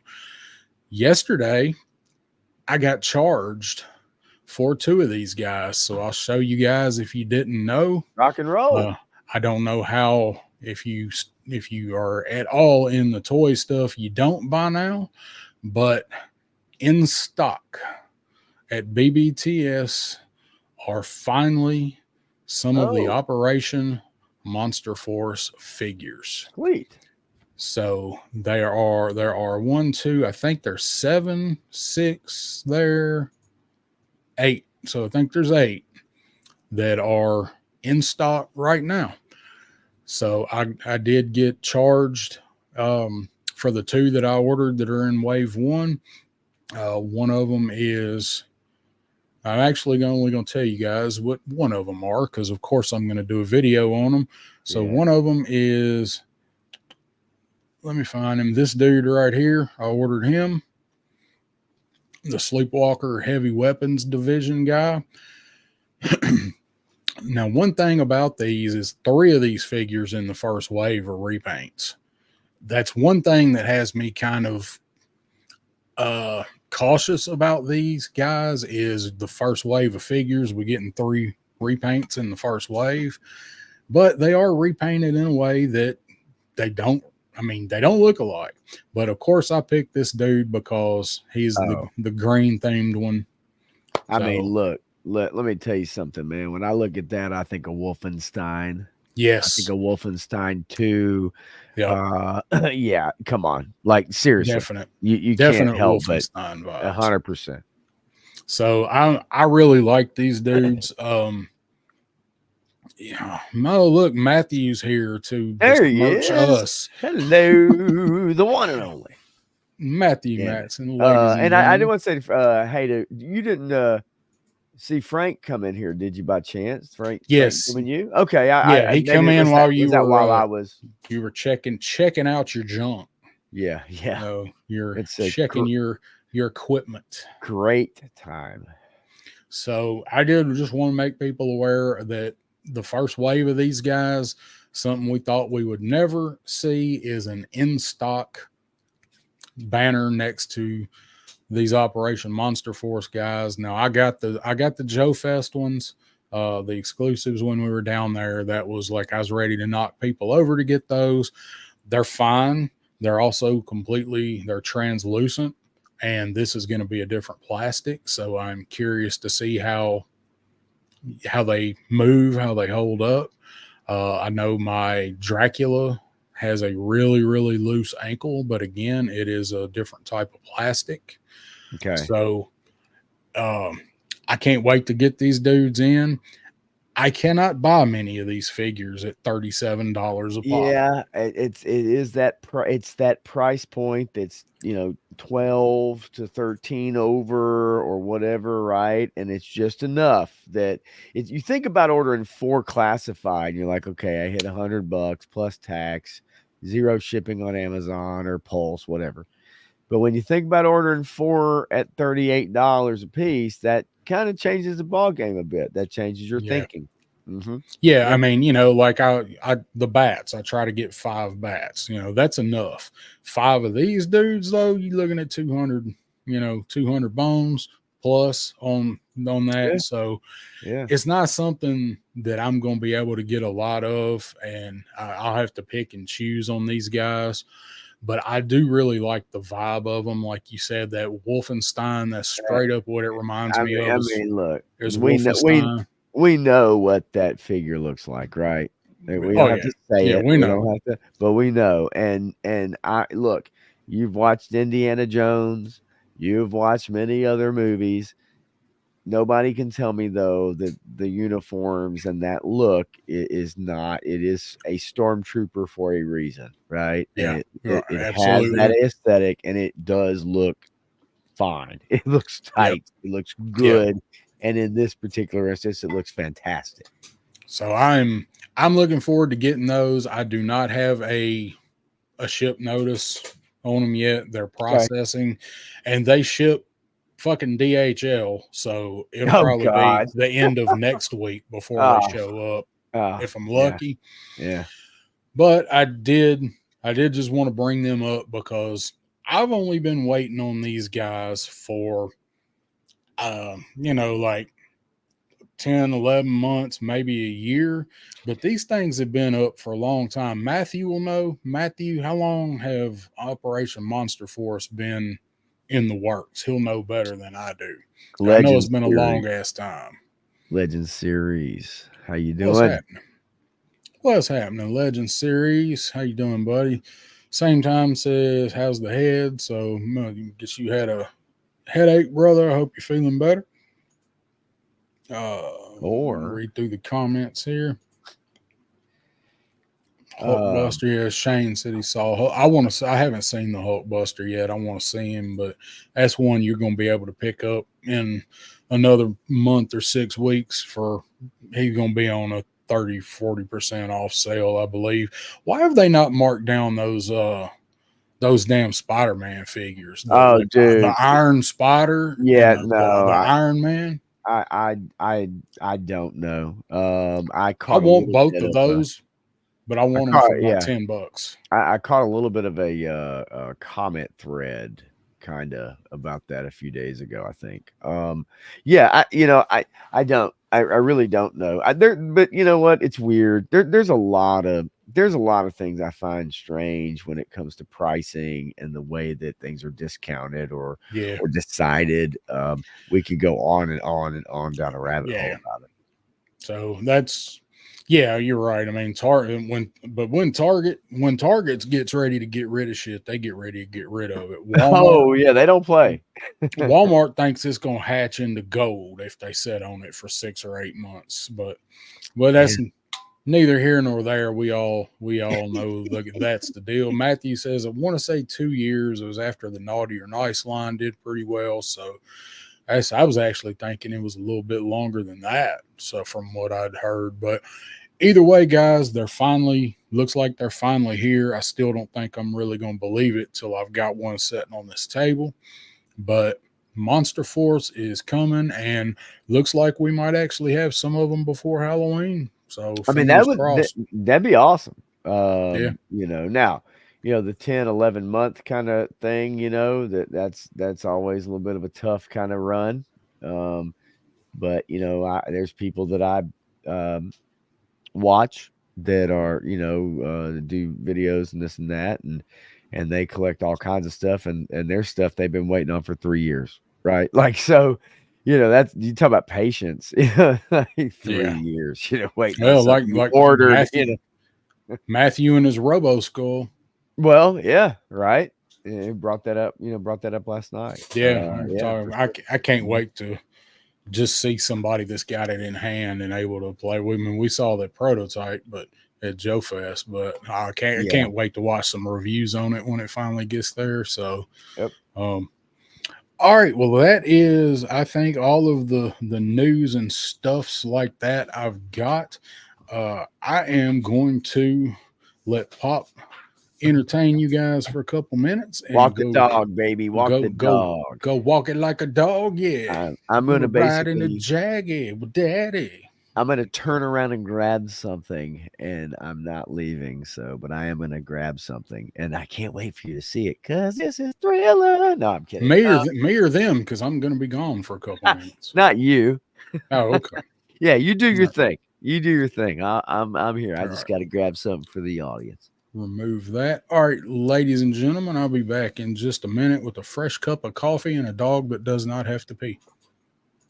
All righty. I'm gonna save one of these for when 3-Star gets back, but made a recent run to the comic shop. One thing I want to let you guys know is that recently I made a run and got my son a record player, vinyl record player. Super stoked about that, and I know he is too. A friend of mine actually at work gave it to me. Pretty nice record player. And but what's cool about it is that it has a really nice cartridge on it. And any of y'all that are vinyl collectors, it has a really, really awesome cartridge. And the only thing I need to do is replace the needle. So ordered a really good needle for my son. I can't wait to get him a vinyl record player set up and ready to go. I'm super stoked about that. But while I was looking for speakers and a receiver and all that good stuff, um, hang on a second. Ronnie. Adam. All right. I mean, Aaron, my bad.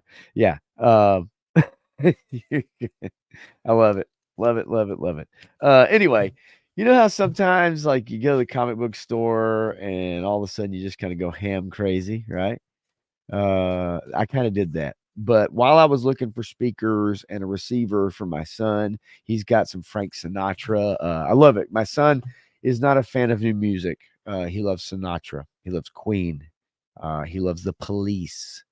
He is a drummer just like I am, so he loves some Stuart Copeland and some other really amazing drummers. So he's gotten into music that I really appreciate, and I'm so glad that he listens to what he listens to. But he loves Sinatra, Dean Martin, stuff like that. And sometimes we sing karaoke when he's over here and sing the classics and stuff. That's a lot of fun. But I wanted to get him a vinyl player because I want him to know what it's like to listen to music on vinyl. And so I got him some good speakers and stuff, but I picked up some comics while I was there.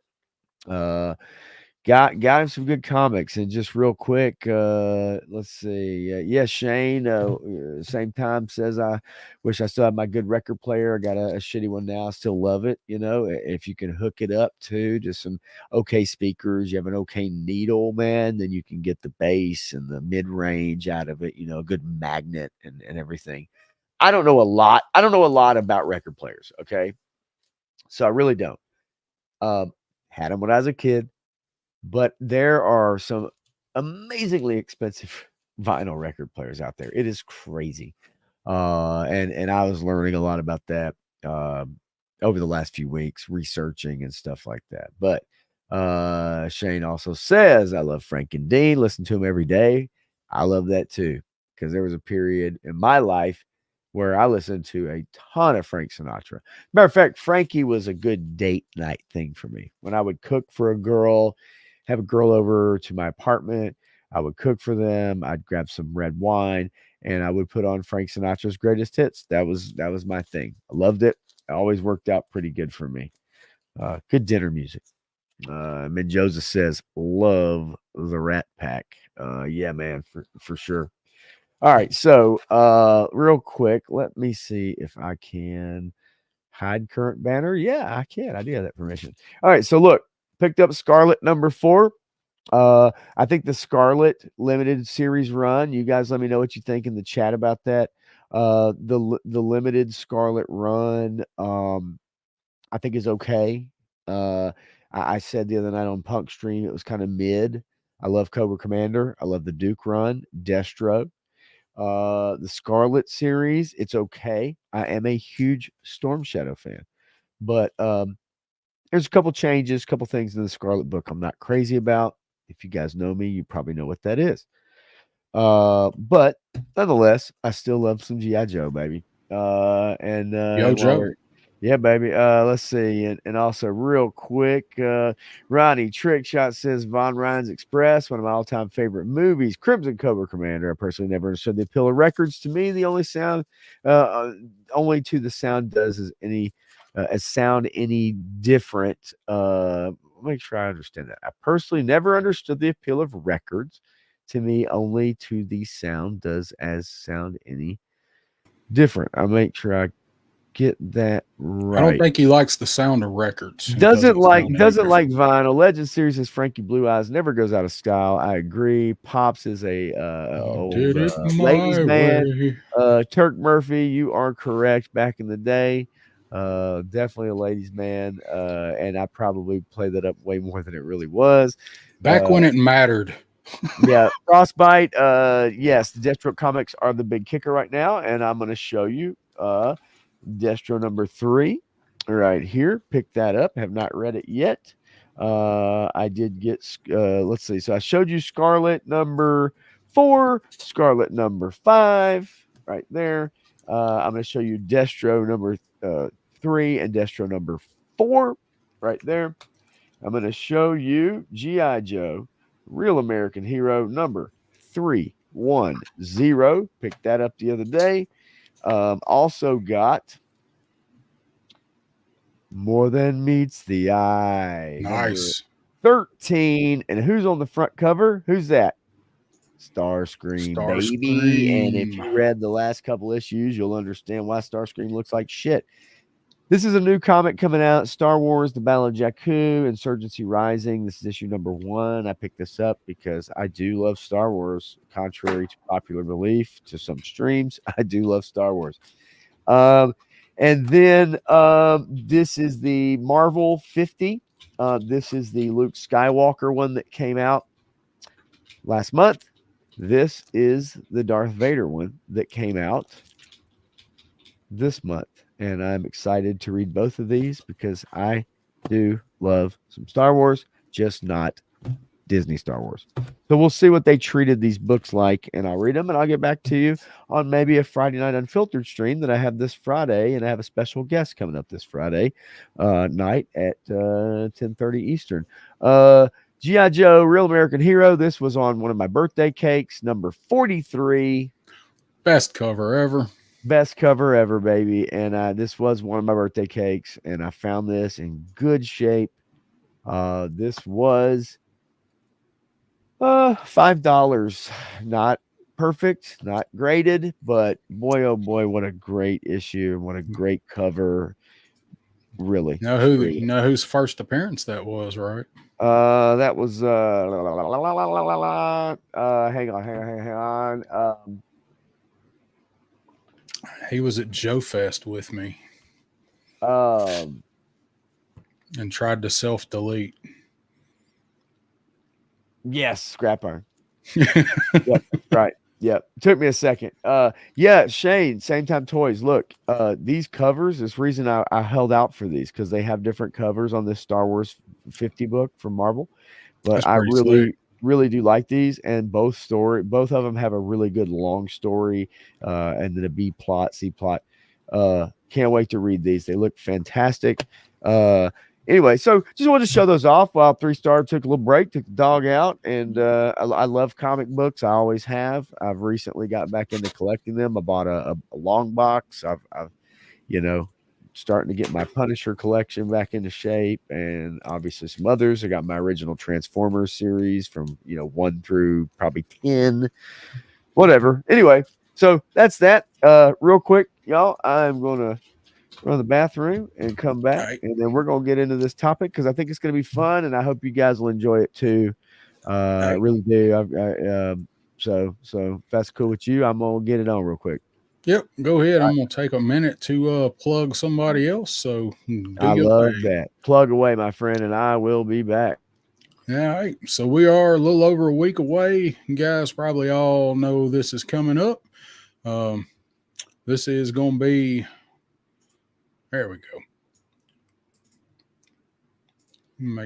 Put me on solo layout. So Punk's Streamathon coming up is going to be next weekend, not this coming weekend.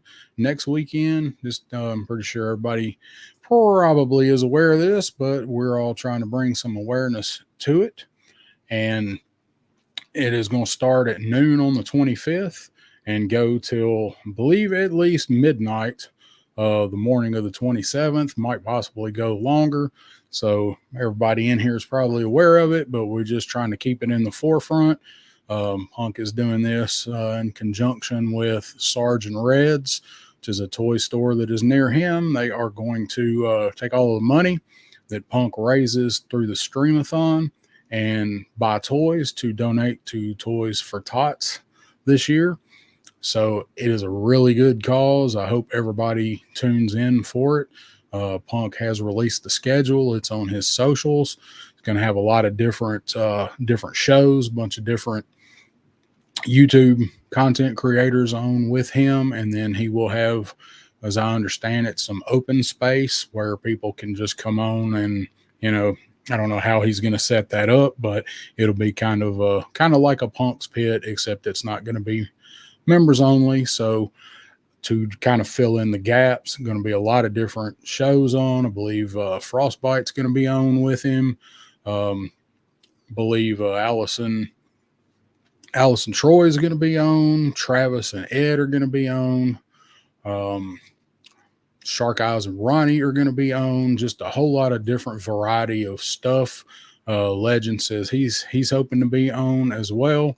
For me and Aaron the Toy Enhancer and Krusty Old Crow Backyard Battlefield, we will be on Friday night. So it should be a good time, and hope we can all help Punk raise a little bit of money for a good cause. I think he's got a really good idea, and it's a good thing that he's doing. So I hope he is able to actually make a killing. He's donating any super chats or channel memberships or anything that he gets throughout the stream the whole weekend is going to go to it. And I believe he's also going to have a direct PayPal setup where you can go around anything that YouTube might take and donate directly to it. And he's going to show all of the receipts from that, he said. So, Punk's a stand-up dude. Shouldn't be anything shady going on with it. It's all legit and above board and for a really good cause. So hope everybody gets to tune in and listen to at least some of that next weekend. Should be a good time. Oh, right. Oh, man, I appreciate it. Maybe I should do this more often. I just don't have time. I don't think anybody wants to listen to me for 2 hours. So I'm just kind of reading through the chat and seeing what all kind of stuff we got going on in the chat. So I just got a Facebook message from another buddy of mine that got his Falcon and Coral today. So, but I think his come from Pulse, so should be. I hope that's a good set. People seem to really like it. I'm going to give him the benefit of the doubt, Matthew. I'm gonna give him a chance this time. Maybe he can shake off some of his slime. I still can't believe somebody said slimy in a comment. Who calls somebody slimy in 2024? So let's see. Trying to see if seemed like I had something else tabbed that I was going to bring up, but maybe not. Anyway, so that's next weekend with Punk Streamathon, and we were actually the first people that got to show his image for it that I should have pulled up before I pulled this up, but I didn't. He sent it to us on our last show, and we were the first people that got to show that off. I think Oz was the one that designed that, if I'm not mistaken. Maybe he can get it right. I tell you what, if you watch and you you'll send him a super chat if he'll pronounce it correctly. Yes, it was those two frequent offenders, I believe. Triple C, we were talking about Punk just now. He's been accused of being slimy in the past, so we were just kind of debating it. We don't really think that's true, but there are some people out there that seem to think so. So, all right. So Trying to read them. Yeah, I'm not going to read that, but I will put it up there for debate. No. Nah, most people don't either. Triple C. Um, most most everybody that's in the know really does not either. Say it with your chest. I can't say the rest of that. I'm not monetized. I might like to be someday, so I can't read that one. And I do not like. I'm not a Kevin Hart fan. I don't understand why that dude's so popular. He's got some funny bits. His stand up's pretty funny, but aside from that, man, nope, not for me. Oh, Pop must have went to Columbia to pick the beans for that coffee. I appreciate it. I think I got this shirt at Walmart, man. Your mummy is hot. I couldn't I couldn't resist. It was kind of an inside joke at the time when I picked this shirt up because I was dating a really hot mom at the time. Hey, there he is. We are the hammer. We are the collectors. Oh, wait a minute. I was gonna say we are the champions, but that's a different song. We are the hammers, my friend. Really quickly, though, just to mention something. I don't know about y'all, but very quickly, I just happened to see on an email that there was a post from someone that I marched in drumline with in high school, and he posted some pictures from the class of '94 reunion, and I was the class before that. That's '93 for y'all that are counting. And boy, there's like 15 people at the class reunion. I'm like, I'm so glad I haven't gone to any of those over the years, because if only 15 people out of a class of like 200 and whatever that graduated or more, who knows, only showed up, that probably would be a good time. We had a pretty strong turnout at my last one. I've gone to mine. I've enjoyed them. Holy. I've had a Yeah, good time. I probably would, but to be honest with you, not to get off topic or nothing crazy, but I didn't really talk to a lot of the people that were in my class, that I went to school with for 12 years. I actually was friends with other people and friends with older people, especially by the time I was a senior. I was playing with some guys that were 40 years old, in a Right. band, and so, it's like, yeah, no, I was hanging out with some some other types of people, I guess, by Yeah, then. right. Right. But real Um, quick, Clint Jorgensen too. I just saw in same time says class of '93 bitches. That's right. I love it. Bring it strong, strong. Clint Jorgensen says they probably were all watching Penguin instead. Is that a comment for what you were saying, or if that's what I was saying? I don't know. But again, I don't probably. after last night, I'll say it one more time, and Matthew will definitely echo my sentiments. And I know you felt differently about the last episode, and that's okay. I was still good. It just Yeah, wasn't. but I was man, expecting something, I guess, a little different, but it was still good. man, that show is great. It's Yeah. great. I encourage anybody and any of you that didn't see our stream last night, and that's quite all right. But for tonight, just to say, if you have HBO Max or you have access to Max, I fully encourage you, watch The Penguin, especially if you like comics, you like Batman, you like whatever, if you like the Rogues Gallery and the world and all that. It is an amazing show. It is fan-freaking-tastic, man. I love it. So can't talk enough about it, but that's not what this show is for. So Let's go ahead and talk about G.I. Joe episodes that scared the shit out of us. Um, and it's not even necessarily about just that. Because I also looked at this from another angle, and I messaged you today. Oh, there he is. I there's my son. What's up, buddy?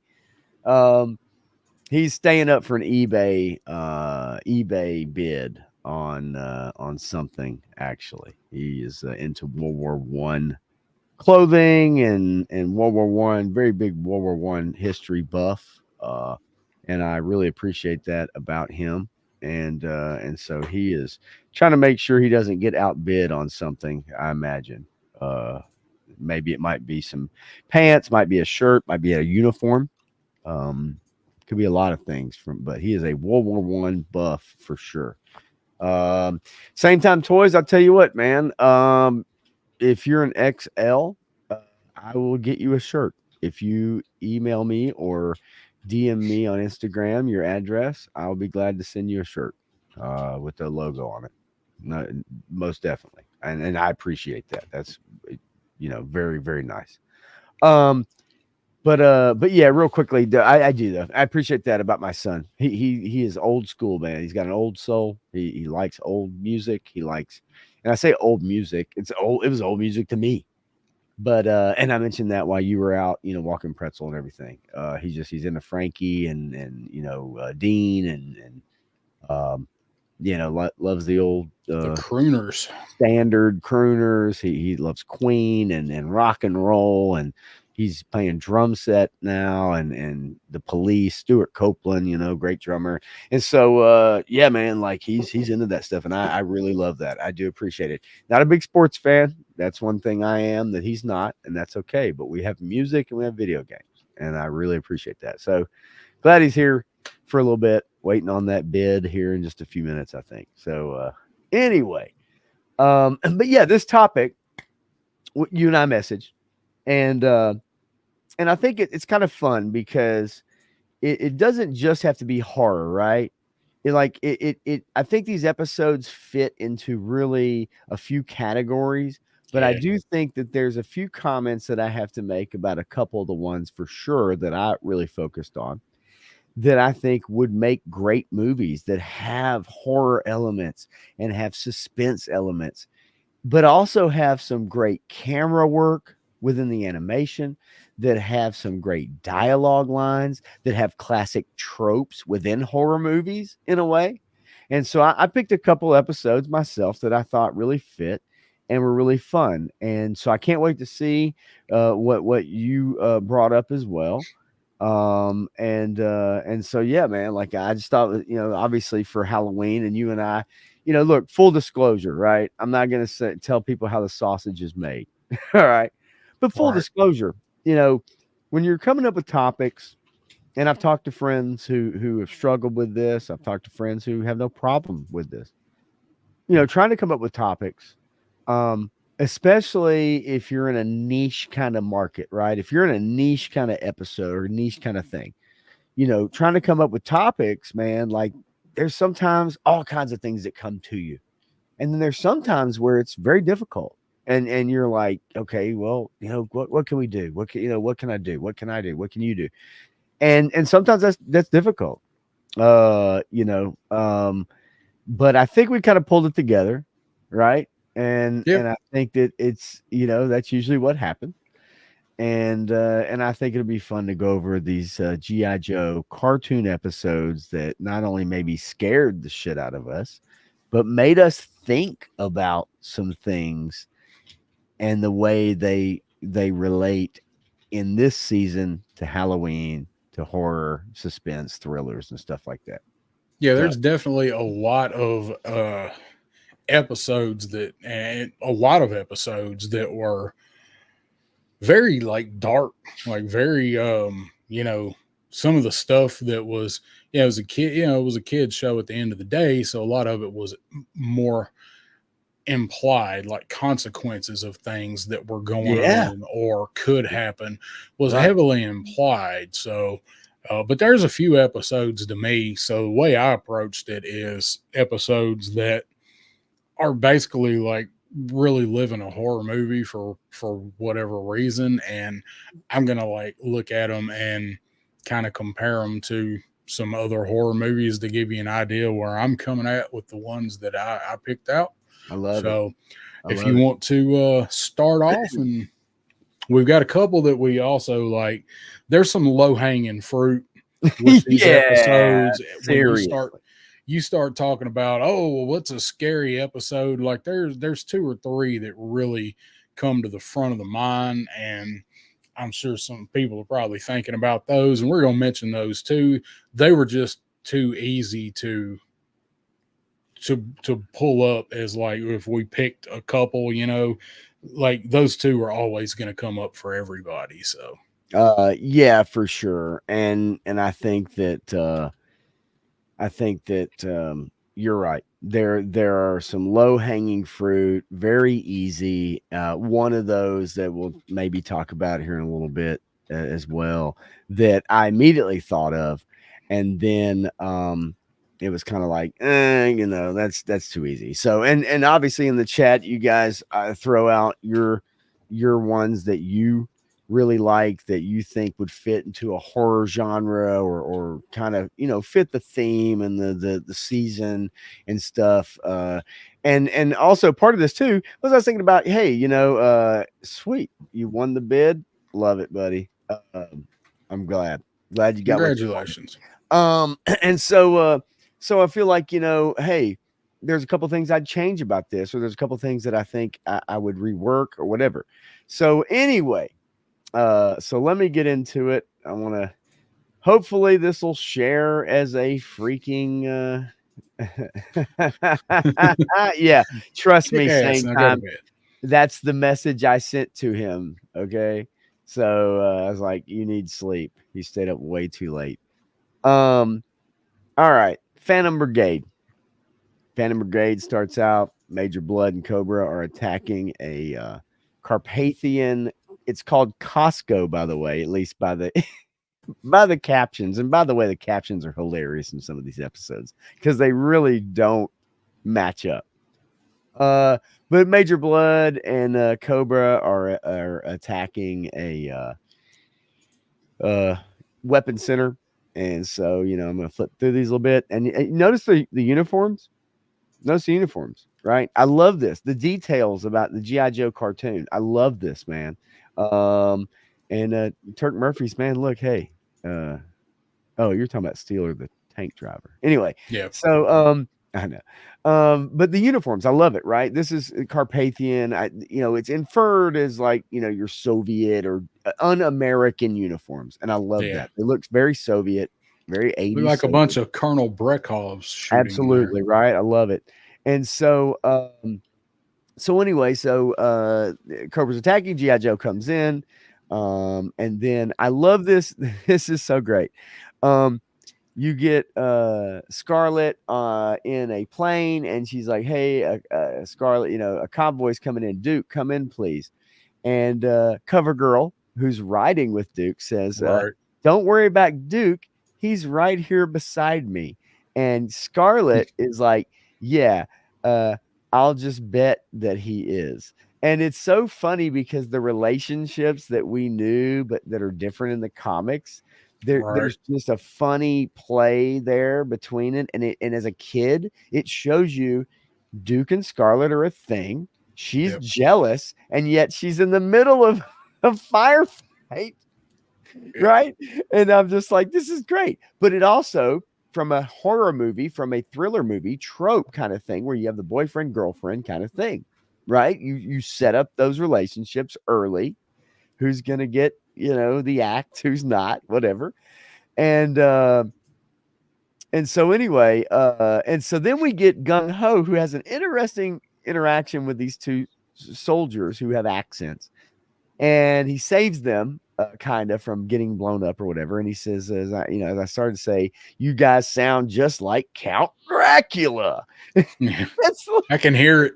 What? Like Count Dracula. And so then the next thing we cut to a gypsy who is being handled by a couple Cobra eels. They drive up and hydrofoil, and then she's like, and hand me you reptiles, never touch a gypsy queen, or your hands will shrivel up and fall off. And then they literally recoil in horror, and they look at their hands, and they're like, oh my God. And as silly as some of this is, like if this was played straight, um, it works. It totally works for me. Then she's taking the Cobra Commander. There's the sexy Baroness, and she says, "Look, I know three." He says, "I want to control some spirits that will help us defeat GI Joe." So she says, "I know of three such restless spirits." She's got her crystal ball there. She opens up her sack. And then I love the camera work. The camera work is so amazing. And again, camera work in movies and television is so important and so crucial. Um, I love this. I absolutely love Yeah, this. I like That that shot. I never noticed it that he's blurred in the background. Well, and the thing of it is, and here's the deal, and I told you what happened to me, right, in some of this, but this scene changes from the coin being in focus to the coin being out of focus like 1 second later, and his eyes are in focus. And it's so awesome. Like just in a cartoon. You know what I mean? Like holding the coin up, it represents this spirit, right? He's going to try to figure out how to bring the spirit back or whatever. But the shot itself, I think, is fantastic. I see that in a horror movie, right? Yeah, It's like, how can I bring these spirits back? Someone holds up an antique, they look at it, you focus on the antique, and then immediately a second later, it's on their eyes, and the antique is out of focus, right? And that's what they do in this episode. I tried to capture that. It may pop up here in a minute, but I thought that was really important. I thought it added to the episode. It's awesome. It shows you the depth of what these creators were thinking when they created this show. And so she's uses the crystal ball. She brings up the centurion, Roman soldier. Obviously a spirit comes out. She does it again, and you have the let's see here. Come on. I hate it when this doesn't work, so I'm just going to use a mouse. Mongolian warrior who appears. And then again, you have the American fighter who died in battle in World War II or World War One. One. World War One, and so you get the American fighter pilot. They're all three ghosts, and Cobra Commander wants to control them, right? And I think it's just a really neat plot. So he has the three artifacts. These three artifacts control his ability, or it gives him the ability to control these spirits, because these three artifacts mean a lot to them. These are their ties to the physical world, and I just think it's a really cool concept. Goofy, yes, but for a horror movie, if you played it straight and you really shot this in such a way, I do think it'd be really cool. The old gypsy brings something to the table. You have the attack in the Carpathian Mountains in a way, and so anyway, we have a scene with the soldier. He shows up, right? So Cobra Commander summons the Centurion. He summons the Mongolian warrior. They're like, "We're here to do your bidding." And then the gypsy says, "Oh, and here's our other spirit." And he comes walking through the door, and he's like Captain America. He's like, "Hey guys, how are you doing today?" And he's kind of the obviously the odd man out. He's the fish out of water, right? So you have kind of your fish out of water spirit. And then come on. So anyway, so they summon the spirits to attack GI Joe. I love the artwork here with the spirits and the fire, and you get the faces and stuff like that. I thought it was really super cool. And he's flying over, so he's the one that's shooting down. He's shooting this fire out of his bullets that turns into these spirits that encircle the Joes and stuff like that. Great shot. Some of our favorite characters all together in an episode. Gotta love it. I mean, you just do. The And APC back there. I mean, come on, man. Like, and that's what I'm saying. Like, some of the artwork, some of the scenes in this are just fantastic to me. As I was watching it again, here's the Mongolian warrior. So she pulls out her bow and arrow. It's a freeze arrow, and so she shoots this tank that I don't remember what it is. Forgive me, but It was a slugger, I think. I think it was a slugger, and it freezes it. And then I just love this shot, the usage of the lighting and the red across the screen right there. And then you get a scene where Scarlet pulls out an arrow to try to shoot her. It's a imaging arrow, but she fires it. It kind of goes through the warrior, and then the warrior turns around and she fires another arrow. But what's funny about it, if you notice in the background, and again, usage of foreground, background, right? The arrow is in focus and the background is out of focus. So you're drawing the bow from her perspective. And I just thought that was really awesome. But if you notice, the slugger is not frozen. and so there's one of those little animation things, Whoops. right? Whoops. And so then the next scene, just a second later, Scarlet and Roadblock are in focus. The arrow is out of focus. And I just love the usage of that. I think it comes into play in the next episode I'm going to talk about here in a little bit. She shoots a building. It kind of freezes. Roadblock and Scarlet kind of jump out of the way. We cut next to Quick Kick, who is stalking through a building, kind of looking for the spirits. He doesn't really know what he's looking for. One of the spirits, it's the Centurion, has the ability to pull his swords out of his hand, and then he's able to turn them around and he pulls the other swords off his back, which if you look at Quick Kick, he has 3 swords on his back at first, and then he pulls one of them out. It gets pulled out. The Centurion turns them around and then points them back at him. And then Quick Kick pulls up the boards, and he deflects them. I just think it's really awesome. And then the spirit uses, it's like Ghostbusters, or it's like, spirit pulls up these big sheets of sheetrock or whatever, and then flings them at Quick Kick. What if he was a force ghost? Yeah. Let's not get into that. Let's not. But anyway, so we see the spirits. They're kind of wreaking havoc. Baroness, Cobra Commander, they kind of have a little bit of a conversation. She's kind of like, I'm not crazy about this. The night's not over. He's like, hey, you can be replaced now that I have spirits. You can be replaced. And so Wild Bill wants to get I love this part. Yeah, Wild Bill's like, I got to get a closer look at that, So he gets up in the Dragonfly, and he takes off, and so he's kind of following and shooting, and then he's trying to figure out the markings on the plane, right? And he also doesn't shoot yet, because I remember he has a memorable line that says, I'm not going to shoot what I don't know, right? Like who I'm not shooting at. So Baroness sneaks out after being insulted, and she consults the Joes and says, hey, look, Cobra Commander is, it's job security. And I thought that was so funny in this episode. And the funny thing is, the perspective on this looks like she's putting her finger up the Duke's lip. Honey. But she's actually telling them that, hey, look, this is the deal. And Duke is like, why are you doing this, Baroness? She says, job security. And I find it so funny because, like, why would they care about her job security?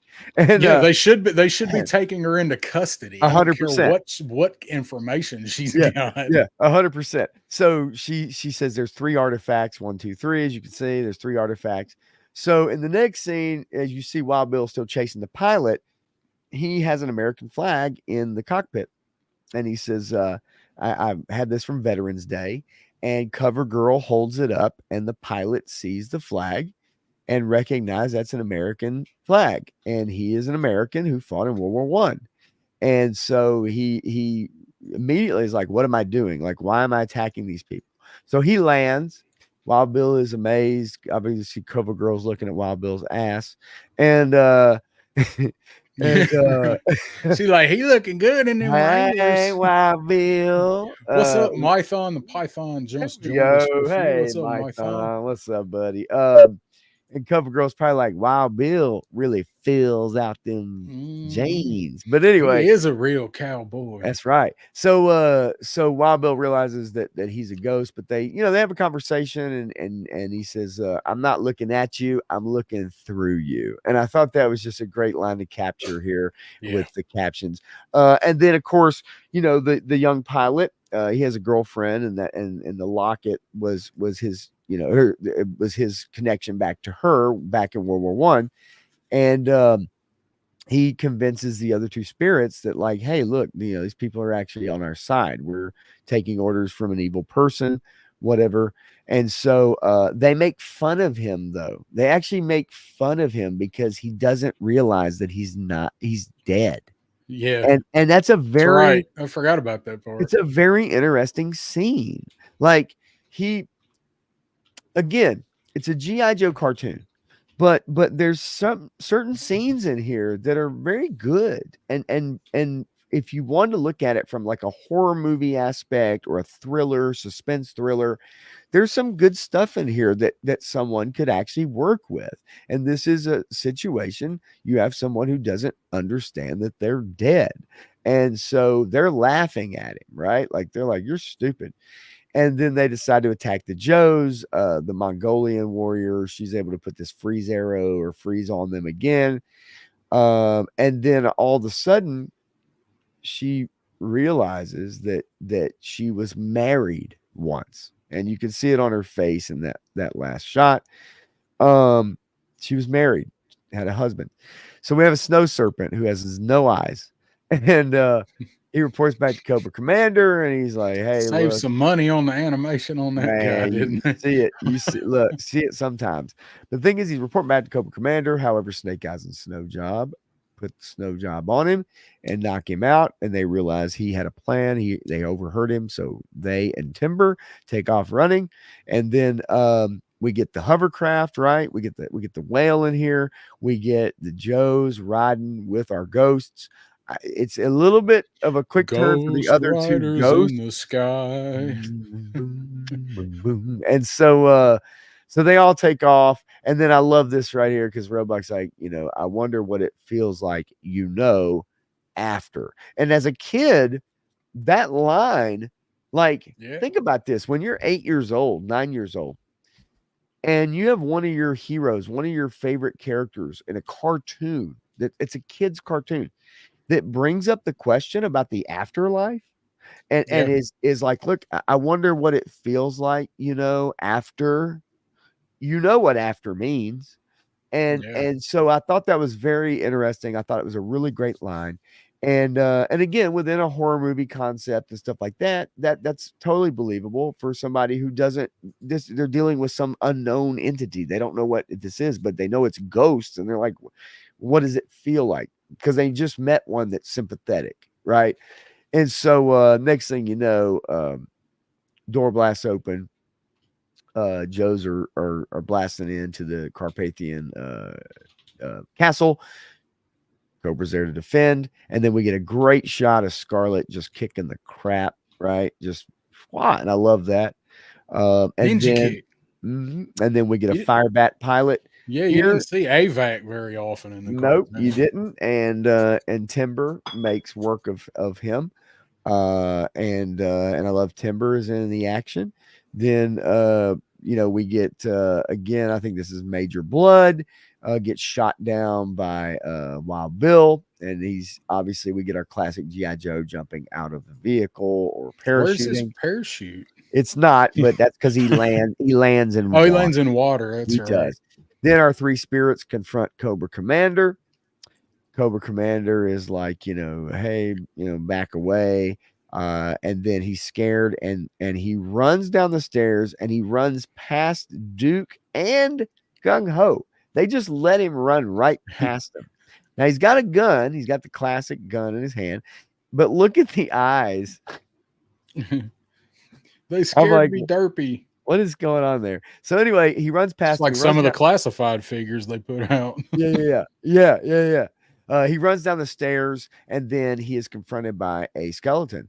And the skeleton, and I thought this scene was really awesome because it's like, the skeleton it awakens, it comes together, and it confronts him and says, you need to give these pieces back, and you don't know anything about this kind of thing, afterlife, whatever. He's obviously scared. He tries to shoot it. Bullets bounce off of it. And then the skeleton approaches again and some more and says, give me the items so I can return these spirits to peace. And then I love this. Return what does not belong to you. He's freaking out. And so he throws the items at the feet of the skeleton. And then I love this line for Cobra Commander of all people. I love Yeah. this line in a goofy cartoon. One day you will meet your fate and we will be waiting for you. And I that's freaky, dude.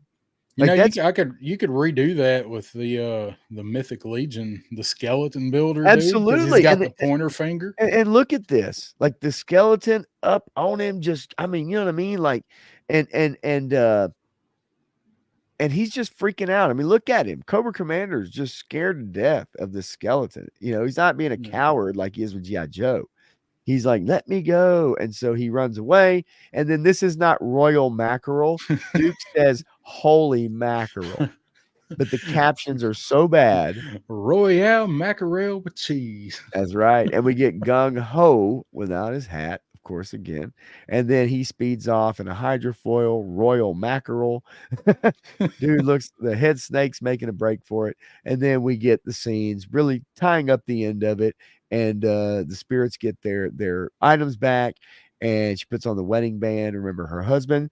And then I thought this was great because the Joes bury the spirits possessions at the end and they return to the afterlife. And at the very end, we get a really nice scene of Wild Bill walking away. And he turns around, he looks up, he sees the pilot. There's the pilot's girlfriend, Jenny, in the cockpit with him, gives him the thumbs up. End of episode. Cut. He flies off into the night with Jenny. I thought that was cool. I thought it was cool. It's a good ending. You know, and the thing of it is, again, it's goofy, and I haven't been able to read the comments because I know that took a little bit, but I also knew that we weren't going to go over 10 episodes, you know. But I thought, man, you know, Shane's heading out, so I was gonna say, oh, okay, yeah, Shane, he's got a bail, so. But that's a fun, good it's a fun one. I thought reworked, you really could work that into something. It has classic horror tropes, suspense thriller tropes, Evil Dead type tropes. You know what I mean? Like it's got a lot there. Yeah. And as silly as it kind of is for somebody watching it, at the same time, I think it's fun, and I think that it could work in a horror thriller kind of setting. So yeah, that's a good episode. That's one, you know, when the subject that we're talking about, that's one that comes to mind because it's straight up dealing with a ghost. I mean, it was one of the ones that when we started talking about the topic, like that's a good episode. I mean, that's right up the alley for you got a little bit of everything. Like you said, you get gypsy curses. Yeah, in there with that one. I mean, ghosts, skeletons, gypsy curse, right? You get relationships, jealousy.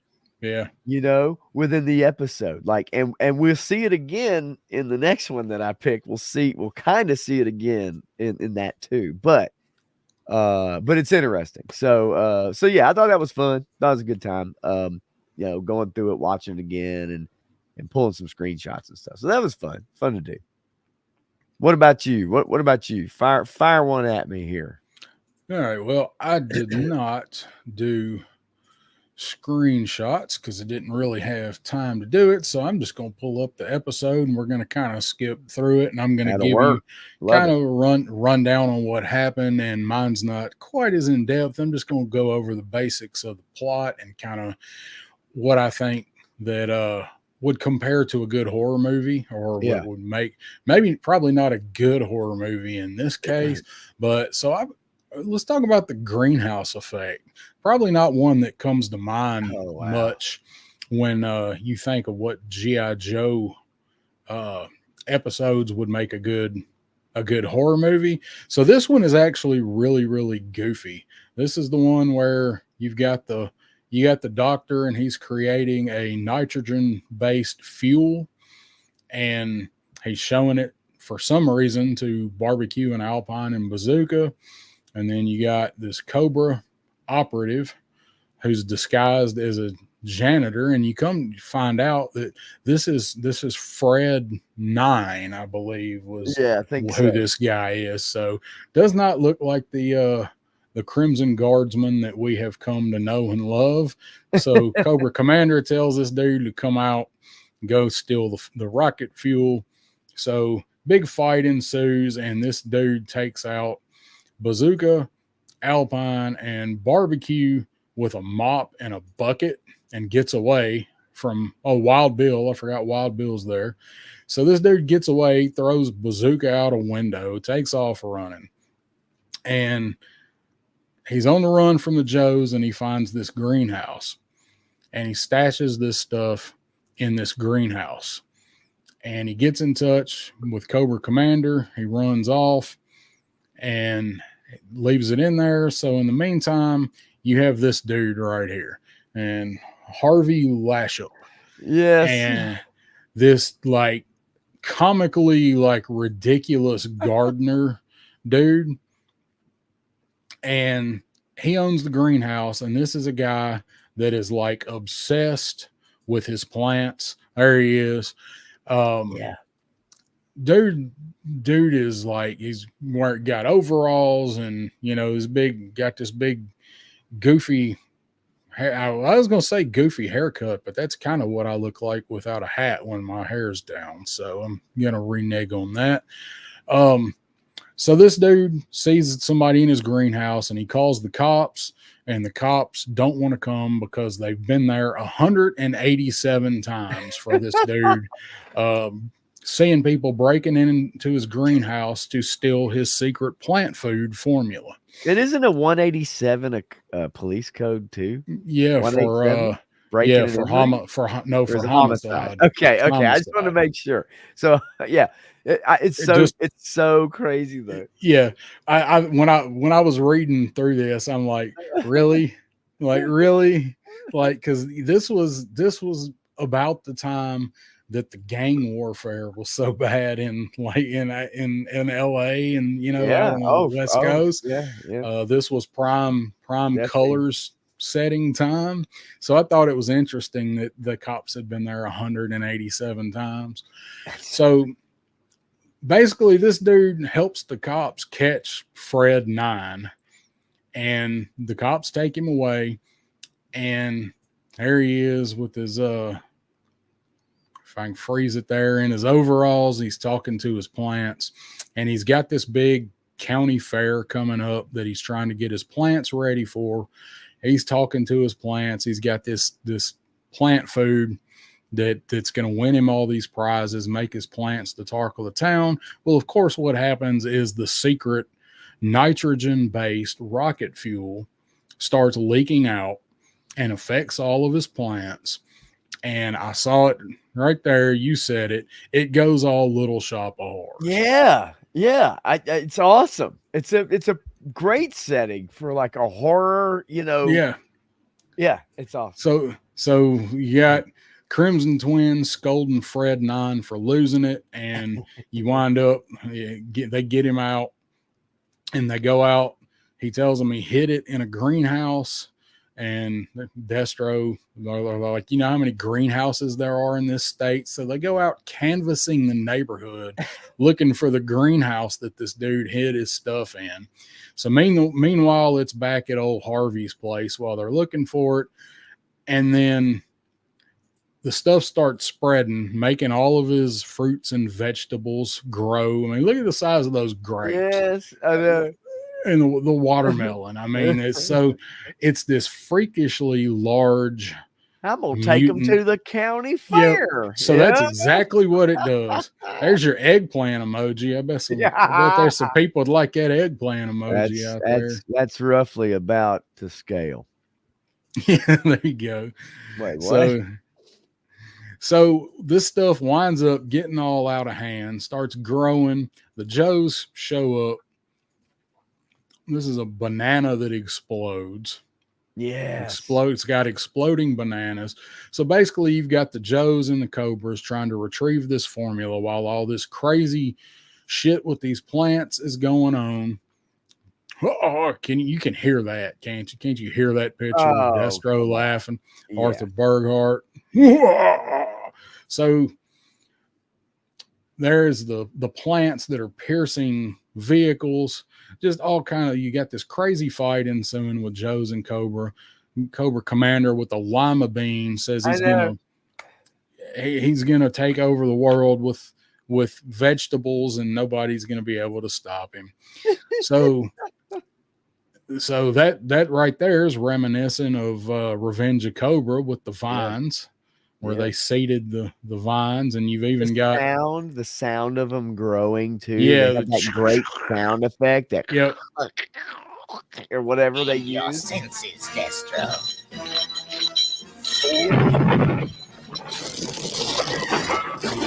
So it's bringing Love it. So it's bringing down Cobra's headquarters. So you got all this craziness going on. So basically, the breakdown is the Joes save the day. Airtight comes out with a weed killer that can kill all of this stuff. Airtight develops it. His starring role, right? Yeah, he was in what was he in? Funhouse, I think. Yeah. Did you see So- the spuds that were growing and the Yeah. little you know how spuds get those little white things? Yeah. That start, yeah, you know what I'm talking about? Yep. Yeah. That was even on there too. Like the attention to detail. I love that. So basically, in the end, the Joes save the day. This guy's at the county fair, and he tells everybody that the Joes come to him for help saving everybody from Cobra and his giant freakish vegetables, and winds up with Airtight scaring him with putting on one of those things at the county fairs there. Oh God! Puts his head through the cutout, scares him to death, and he falls into his stuff. So it's a really silly episode, but when you look at it from like a horror aspect, this is, like you said, Little Shop of Horrors. There's a little bit you can see like the happening, that weird Mark Wahlberg movie where the plants Something come getting back. out of hand though, Yep. that is not intended. You don't realize it, Yep. and then all of a sudden people start showing up and they start getting like maybe crushed or Yeah. something because the fruit or the veggies veggies grow too big or the fruit grows too big, right? The plants, whatever. Oh yeah. So it just, this kind of nature kind of used as a weapon, or nature like having a mind of its own, and coming back and developing like a conscious or whatever. So I thought that was a cool episode that you could turn into like a campy. There were so many of those movies in the 80s, and they've actually made quite a comeback with the kind of campy, silly type stuff. It's kind of had a resurgence in the last few years. But I picked that one because, I mean, how crazy would that be? It's a good horror movie setting. You go to the county fair and you're going to watch the weigh-ins and the best, who's got the best pumpkins or whatever, and then it just massively grows and starts crushing people and whatever. So, and that reminds me, something I saw on the news today. Can you guess what the world record pumpkin for this year weighs? Oh gosh. No, actually, no. I mean, I would say, let's see, 32 pounds. 32. I don't know the density of, I'd say 32 pounds. Well, I saw it on the news just tonight, and I knew that I was going to be talking about this episode, so I wrote it down. It was unveiled today in Half Moon Bay, California. Okay. It was 2,471 pounds. No, stop it. 30. Okay. Almost 2,500 pounds. That's more. That weighs more than my car. Yeah, it is. It's over a ton. So I knew I was going to be talking about that episode, and I'm like, I got to remember that. That's amazing. That is absolutely amazing, and could feed a family of 4 for 3 years. Can you imagine how long it'd take to carve that? You'd have to carve it with a chainsaw. I got to be that imagine. thick. I can't. But the seeds. Think of the seeds, man. You could salt them up and cook them up and eat them, and they're probably as big as your torso. I don't know. As big as your head. That'd be great because that's usually the only reason I carve a pumpkin is to roast the seeds. So Man, hey, look, I heard that because I do love roasted pumpkin seeds, man. And frostbite, we don't measure weight in alligators like y'all do. Okay, so let's stop comparing, crocodiles, alligators. We don't do all that over here. All we do, we put shrimp on the Barbie. Actually, that's right. No. So what you got? So what you got next? All right, real quick. I'm gonna try to get through this. I thought this was a fun one. I thought this reminded me of something like a Puppet Master. Does that make sense? I thought the Games Master reminded me of something like Puppet Master, something like someone in control of evil spirits that embody puppets or machines or something like that. And I thought it'd be a really fun concept for a horror movie. Is this the more like horror type, Joe? I don't think so because it is a little bit goofy, and I have a video to share, a little small video in a little bit. But anyway, so I thought I'd just kind of smoke through this real quick. How about it? Let's do it. All so right. Here's the deal, and really quick, Turk Murphy's have a good night. Definitely. You have a fantastic night. Get you some rest. See you, Turk, man. Thanks for stopping by, buddy. Yeah. So hit the like button on your way out. I haven't. Oh yeah, that's right. Once, so appreciate that. Yeah, I always forget about that. Yeah, I forgot all about it. So anyway, so we start out. We've got a couple robots. One of them curiously. Is that Shockwave? Okay. Yep. You took it out of my mouth. I was gonna say Shockwave, and it really does look like Shockwave, and could have been intentional. But anyway, we see this bearded, weird speaking man, and he's playing with his Rock'em Sock'em robots. And don't wait. Can't wait, Matthew. Trust me. Yes, I have things to mention. And then he has Coco. Coco is his little goofy robotic clown. And so he's like, it will be fun, Coco. Just wait. And so this guy is insane. He is insane. And that's what I found so fun about it. He is insane. And so he says, we're going to capture these people like butterflies. We're going to wait and then spring, a trap when they're least looking or whatever. So we see a picture of Flint. Of course, I love Flint. So seeing him drive a sports car.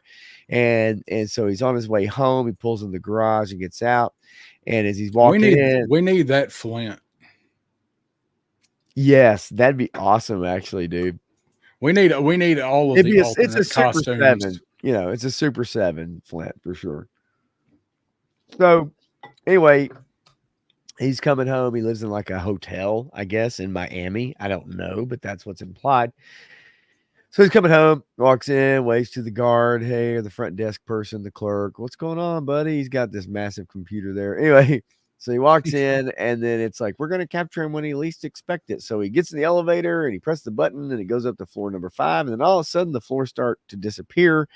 And Flint presses the emergency button, and it pops out of the thing. And then all of a sudden, the floors start going to 24. And then he is carted off by a little robot friend, in cartoon robot clown, in a helicopter. And you can see Flint down there in the little elevator box being flown away. So this is where shit gets weird. Okay. This is where shit gets weird.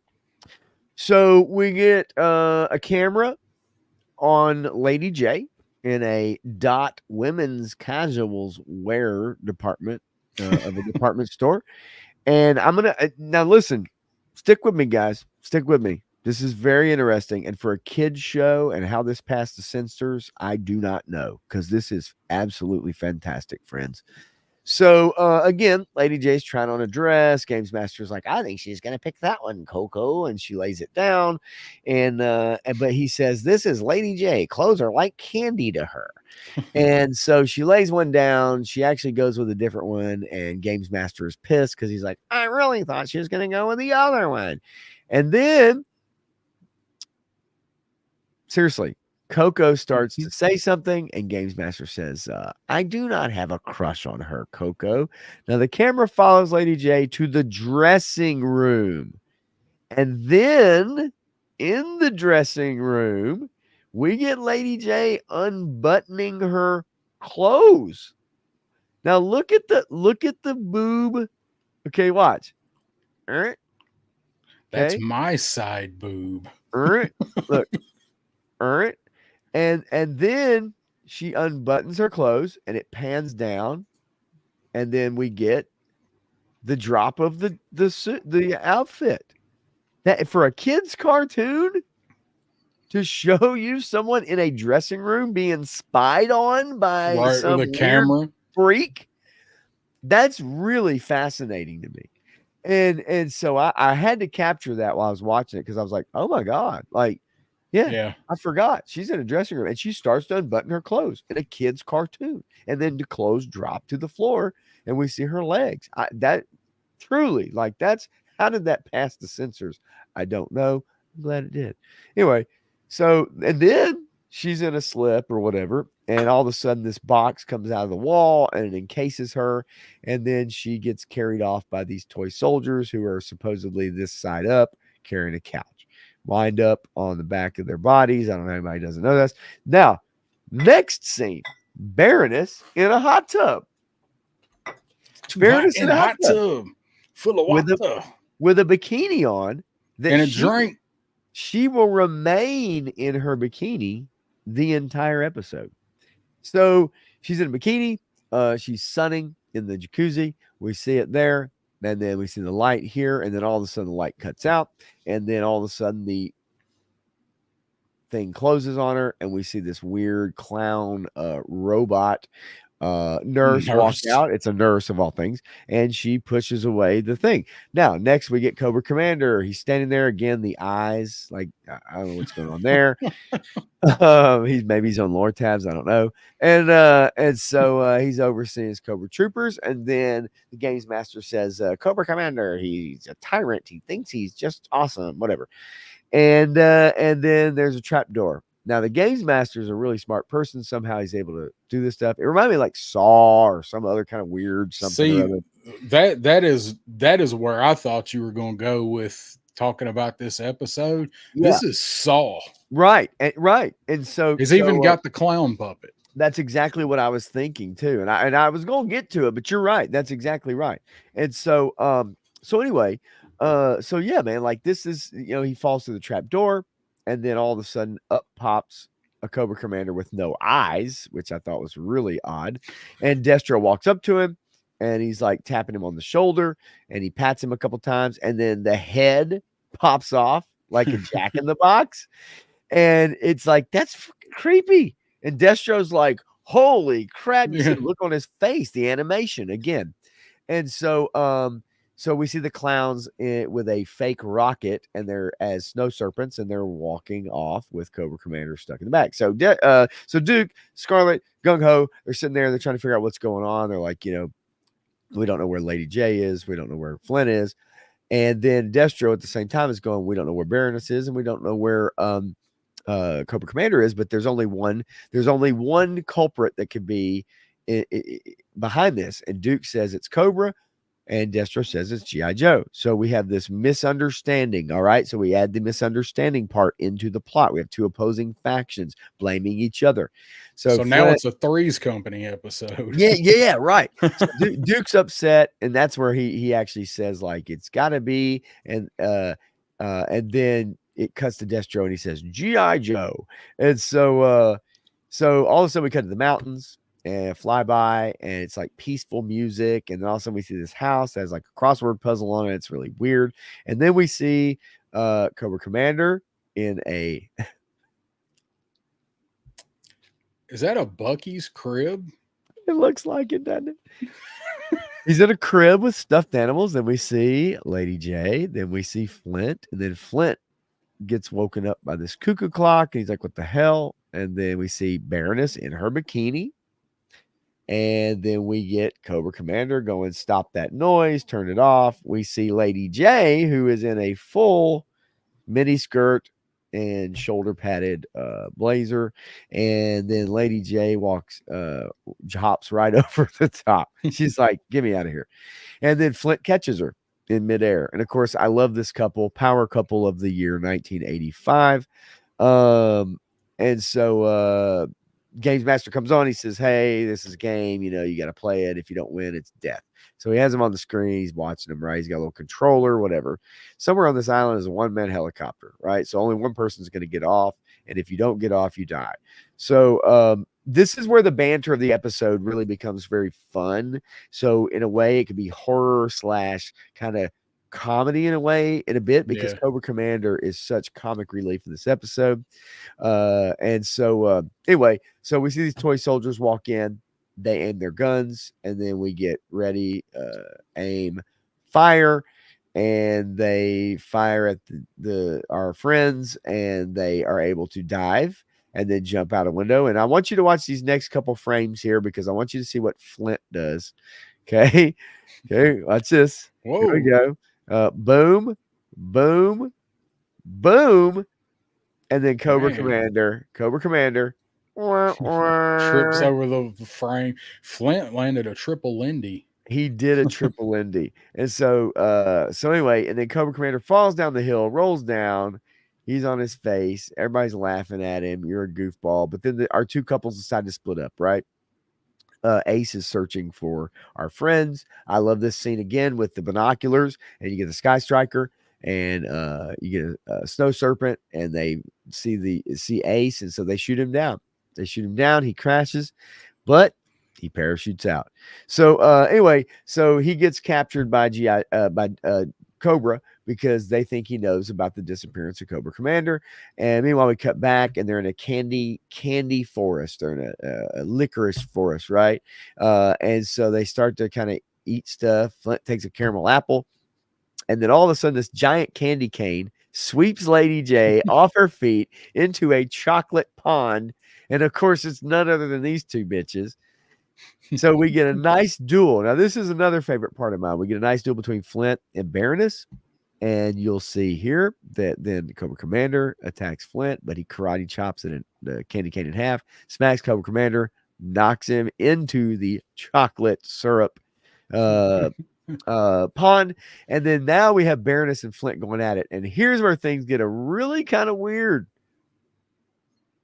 Oh, yeah. Hey. And then she headbutts him. She kicks him. Look at that. Dexterity. And then it's the same face he made in Red Rocket's glare. Then he locks her ankle up, flips her around. She lands on her feet. He comes back at her. And then we have this. And what's so funny is that, like, while Lady J and Cobra Commander are sitting there drowning in the chocolate milk. Yeah. What do we do now, Baroness? Flint says. What do we do now? Like, and then she says, I can get Cobra Commander out, or she says, I can let you get Lady J out first, but you might double team me. But if I get Commander out first, I'm definitely going to jump you. And that's exactly what I thought. She said, if you get Lady J out first, y'all are going to double team me. And I went, bow, chicka, bow, bow. Yeah. This episode's getting better all the time. Dude. So anyway, bottom line is that they don't trust each other, and they go back and forth with this, right? So Flint rescues Cobra Commander. She rescues Lady J. And then we get Duke. And, what was that, Zap? And it doesn't say, but what he does say in the episode is, all right, Scarlet remembered to pack baby, his gun, baby. And I love that line because he finds the gun and it's packed, right? And then look, watch, they drive into the swamp, and then they literally just drive into the lake. Nice.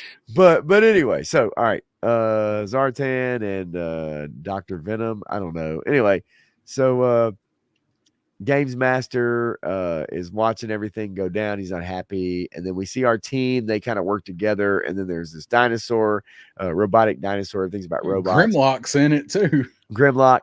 And it's then Shockwave and Grimlock. It's about to kill Cobra Commander. And then Flint throws this rock at it. And it decides to walk away from Cobra Commander and literally pick Flint up and munch on him and then spit him out onto the ground. And then we see, they pick him up. This is what's crazy about this cartoon. Okay, this is why I only wanted to go over 2 because I knew this one would take a minute. Okay, this is a funeral. They come over and Yes, pick that's him right. up and put him in a coffin and walk him off. And Lady J is sitting there distraught, crying. And Baroness is like, "We will get revenge." And so then you see this plane fly overhead, 1 down, 3 to go. And it's like, good God, like this is evil. Like, This guy and thought of everything, though. right. And so she's crying. We see Cobra Commander. He's like, "Buck up, bitches." Then we see Ace is getting tortured by Destro, and then he gets a message that says that G.I. Joe wants to make a swap for the prisoners of Flint and Lady J. And then he's like, "What are you talking about?" And then Ace realizes that they don't have Flint and Lady J. So he realizes, he's like, "You really don't know what's up." And then they have Zartan captured, the Joes do, and they try to make him drink swamp sickness, swamp venom or something. Don't you think if anybody was immune to that, though, it would be him? It would be Zartan. But I love this because it's like, I got a better idea. This is gung ho. What if we only make Zartan sick? And Zartan's like, "No." He's like, "What about my human rights?" And he's like, "Talk or drink." And he says, "Shoot me, anything but that." That's what he says in this episode. It's like, wow. And then all of a sudden we get, Destro signals in basically saying, "Hey, look, we're on the same side at this point." Crimson Guard come in, they point their guns. Destro says, "Put them down." That way, we're cooperating. And so then they start to work together. And this is where things get really, really cool to me. You see the tombstone with Flint on it. Tombstone. I mean, already got it made. 9 years old, man. And so we see these robots, and they're dropping Flint into the ground. They're pallbearers. I mean, this is some weird shit, man. If you're 9 years old, okay, 8 years old, 9 years old. So they're dropping him in the ground. He busts out. All right, he kicks their ass. Boom, boom. That's why I love Flint. Boom, boom. And then he throws the fucking flowers in the grave. Great. I forgot he did that. That's great. Right. And then you see it, and it's like, yeah, that's awesome. So then we see the other 3. They're trudging through. They find the helicopter, but guess what? Cobra Commander's like, "I'll fly away and send troopers for your rescue." And they're like, "Yeah, right." So then all of a sudden we see the 3 of them get into this like Three Stooges type of thing where he pushes her over. And I love this line because she's like, "You'd leave 2 defenseless women to fend for themselves?" And he's like, "Yes." And then he pushes her down, and then he runs. Baroness tackles him. Lady J tries to grab the copter. He grabs her by the ankles, upskirt shot for Cobra Commander. But he's actually a snake, Cobra, la, la, la, la, la, la. And so he doesn't really like women. And then we see Lady J, who after Baroness tries to make a run for it, pulls her hair. Hair pulling. Yes. There's the bikini again, pulls her hair. They fight, chop at each other. Cobra Commander makes a run for it. Baroness trips him. He falls. Games Master's watching all of it. And then we see a giant lawnmower.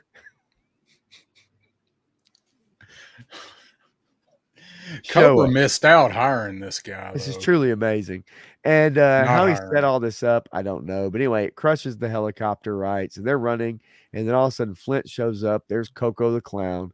He confronts Games Master. And then you see Games Master is a huge man, like Kingpin, yeah. Right. And then Coco's laughing. Flint gets picked up. He gets thrown against the wall. And then he comes back and he bounces right off of Games Master's belly back into the wall again. Then he gets up again, determined. He runs over. He tries to punch the buttons to stop the lawnmower. Games Master comes over. He bashes the console. Flint grabs his leg, flips him, and he flips him right over on his boyfriend, Coco, the super geek clown. And oh no. And so they get flipped over. Oh, no. Yep. And then Flint stops the lawnmower, rips the controller. They're running away, as you see. And then Games Master, he's pissed at his clown, so he throws him away. And then he throws a temper tantrum on the ground. And then Flint's looking at him in disgust. Look at this look. Look at this. Look, he's in disbelief. He's like, this It's motherfucker's like, throwing a temper tantrum. It's like this silly motherfucker right here. Look He's at throwing a temper tantrum, man. Like, what the hell? So anyway, they get a distress call from Flint. He checks in. Breaker's like, oh shit, it's Flint. So they zero in, and this is something we never see. We don't see this very often. Cobra, Joe forces working together. They fly to the island. He sees them on the radar. They're flying in. We see his robots doing rockets and shit. got some Ships. penguin, Batman Returns penguin shit. Right. There. Right. But it's crazy, but it's really cool because it's so outlandish. But at the same time, then you have your two opposing forces working together to save their people. And then we get the robotic planes, and we have Ace and Duke. And then they go in. You see Ace gets shot up a little bit. He gets shot by the ships. And then you see a couple of the planes get taken out. Ace is like, let's give them a trip to Davy Jones' locker. Did you know what Davy Jones' locker was when you were 8 years old when this came out? No, absolutely not. I thought few times I ever heard about Davy Jones' locker, I thought they were talking about the monkeys. So that's what I mean, right? Like there's dialogue in this that is I find fascinating, like, and the jokes that they brought into it, and especially when you're selling toys to kids that are 9 and 10 years old, they don't know what the hell that means. You know what I mean? Like it's fascinating to me. But it's funny as shit. And then Ace says, and earlier in the episode, Duke makes a comment to Ace that like you've wrecked 3 Sky Strikers this month. Yeah. And so Ace is like, I'm headed in. And Duke's like, and every time you do that, Ace, it gets more expensive. Yeah, Bobby mentioned that earlier. He said, I don't think I've Yeah. seen that episode where Ace didn't crash. His name Yeah. must be ironic. And so anyway, so he fires some rockets, blows up the ship. Then we get the release of these rockets from the ground. They're water rockets, which I think maybe some of us used to have some of those. We used to step on the thing or set them off, Mentos, whatever. But again, you get all the planes, whatever, and so you get your explosions. Then we have this scene with Duke and Destro side by side. Duke fires some rockets, Destro fires rockets. They take out this shit together. Then we get another cool scene with Cobra troopers and G.I. Joe troopers parachuting out together. Here's one great scene with Scarlet and Zartan, and then Gung Ho comes floating by. And then this scene is awesome right here. Then we get Zartan and Scarlet. Man, Scarlet, holy moly, how in the hell That's a rough landing. Now watch this. All right. Zartan throws a grenade, blows some shit up. Scarlet throws a grenade, blows some shit up. And then he says, you're good. And she says, well, the competition keeps us in shape. I'm like, so they're best friends now. Yeah. And then obviously dude's losing. His robots have Flint. And then guess who breaks in? Joe's and Cobras. They're firing at the robots. They blow them all to hell. But here, this is what I wanted to show you guys really quickly, because this is basically about over, but I had to do it. I couldn't help it. And it actually is really, really goofy and really, really funny. All right.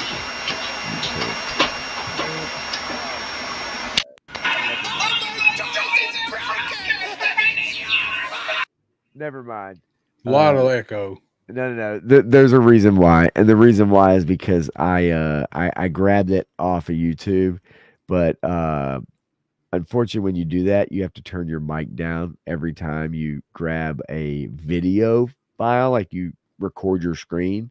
Yeah, and I completely forgot about it. Anyway, the games master is like, I'm running away, and it's the goofiest, dumbest line ever. And so he runs away, and then we get basically the end of it, which is just that the robots blow up, and then Joe saved the day. They work together at the end, and again, nice use of lighting and animation. You get a slingshot vehicle for the games master getting shot out into this. It's absolutely ridiculous space. And then at the end, I like these scenes right here. You get Zartan hitting on Scarlet. You get Ace holding a robot. You get Baroness and Destro together with his arm around her. And then at the very end, Cobra Commander says it's a pity we could not combine our forces. Imagine the power we could have. You know, and Flint says, think so. He's like, we almost got greased by toy soldiers. And he says, we said they've had enough. I've had enough of your sarcasm. Go get out of here. And then he says, and then they have the same back and forth within the episode, which is basically they don't trust each other. So he's like, go get out of here. And he's like, no, because you'll circle around and blow up our planes. And so I'll leave first. You know what I mean? Like, it's they're so at a stupid. stalemate, just arguing back and forth. Yeah. But in anyway, the Candy Cane Forest. Yeah, the Candy Cane Forest. But I just thought it was great because the episode has so many possibilities with so many different things. You have the Saw part of it, you have comedy part of it, you have the giant robots, and then you have the death part with the tombstones and like the dark parts of it. And I just thought it has so many things to offer than just being like a weird, kooky kind of horror episode. It has many different things it could do. It's got a lot of implications that that you could work into that genre out of that episode. Yeah, there's a lot with it, but it's just there's watching those episodes, you end up finding so many amazing camera angles and shots and dialogue and jokes. And it's a lot, man, but there's so much in there that you just forget about. That's so good. Yeah, there's a lot of good. You pick that stuff apart. There's a lot of really silly stuff, but then there's a lot of little subtle stuff that went over your head as a kid, like you were talking about with the funeral scene and things like that. And I think the writers probably had a really good time with a lot of it. Like, had a lot of fun. What can we get away with? Yes. Yeah. I mean, the hot tub, the changing room with a camera and unbuttoning the shirt and the clothes. Like, that I don't even remember that when I was a kid. Like, I've forgotten all about that. Yeah, I mean, I certainly didn't pick up on it when I was a kid. I mean, just that's Cobra, or not Cobra, but bad guys being bad guys. And didn't even think about because how many times have you seen that shit in the news, for real? So it's weird. But yeah, it's a good pick. So, it's getting late as shit.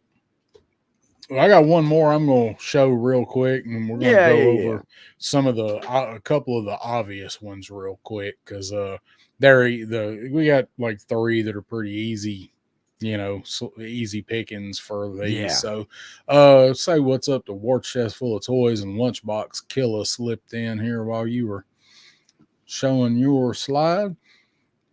So I'm going to bring up one. I put this one in the thumbnail, and I don't even have to talk about the episode. All I'm going to say is being in the depths of space with these little psychopathic bastards right here. So, Pyramid of Darkness is episode 1, A Pyramid of Darkness. This was, let's see, I got it wrote down. This was actually season 1, the actual first full season of the actual cartoon. And obviously Pyramid of Darkness, they're in space on the shuttle. Zartan snuck on board the shuttle, and they find out in the crate, you get this note right here from Cobra Commander where he says, these adorable creatures are called Fatal Fluffies. I'm sure you'll enjoy their amazing split personalities. Sincerely yours. Great. And flip it over, and it's sincerely yours, Cobra Commander. Then they say, Cobra Commander. The Cobra Commander. And then they're like, well, what are they talking about? And then you find out Zartan's there and has the whistle that turns them into these damn it's crazy horned, fire-breathing damn, they have horns, they breathe fire, and they also have fucking guns. Yes. It's nuts. It's a I mean, total Gremlins take, yes, right? it is a complete Gremlins. But not only do you have Gremlins in here, you got a little bit of Alien in here with the space shuttle, and they're trapped with these creatures in some way. So just watch this. Let's watch this again. Yeah. Mongo kill. So look, this dude's got a laser pistol, Oh my god. and so we know he's just blasting away. This dude's over here shooting fireballs at the Joes. Never mind that they're on a space shuttle in space, in space, and they blow a hole in the shuttle. Like, surely Zartan's in control of these things because he's got the whistle. Right. Surely Zartan, of all people, would have thought maybe I shouldn't give them the guns. That's such a great idea. Yeah, let's have them shoot a little fire, but maybe not give these beasts laser pistols. And then they we go also from like the pink to the blue and the gray and the like the color change a bit. Yeah. Right? So right here they look like what was the little thing that was in She-Ra? What was the little like the thing that was hidden in the episodes of She-Ra? Do you remember that? Man, What was his name? I can't. That's the problem. It was like Wuzzlefly or like Snuzzy Wuzzy Fly or some shit. I don't remember what it was, but it was the little creature that was in She-Ra, and you had to find him in the episode. I think he had wings.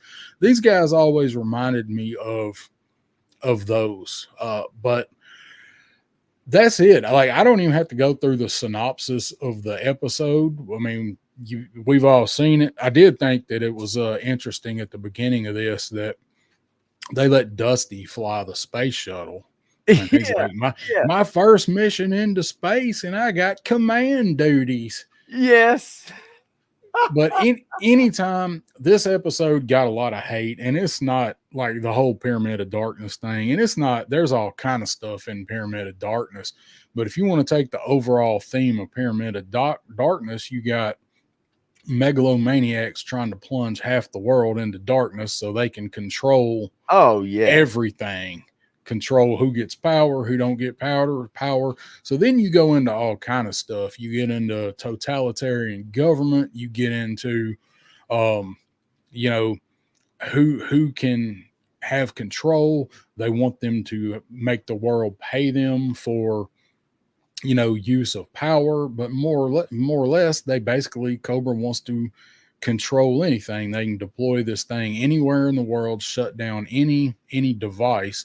And meanwhile, up here on the space station, while they're putting all this in place, you got these damn things running around. Right. The Joes in space are kind of the only hope.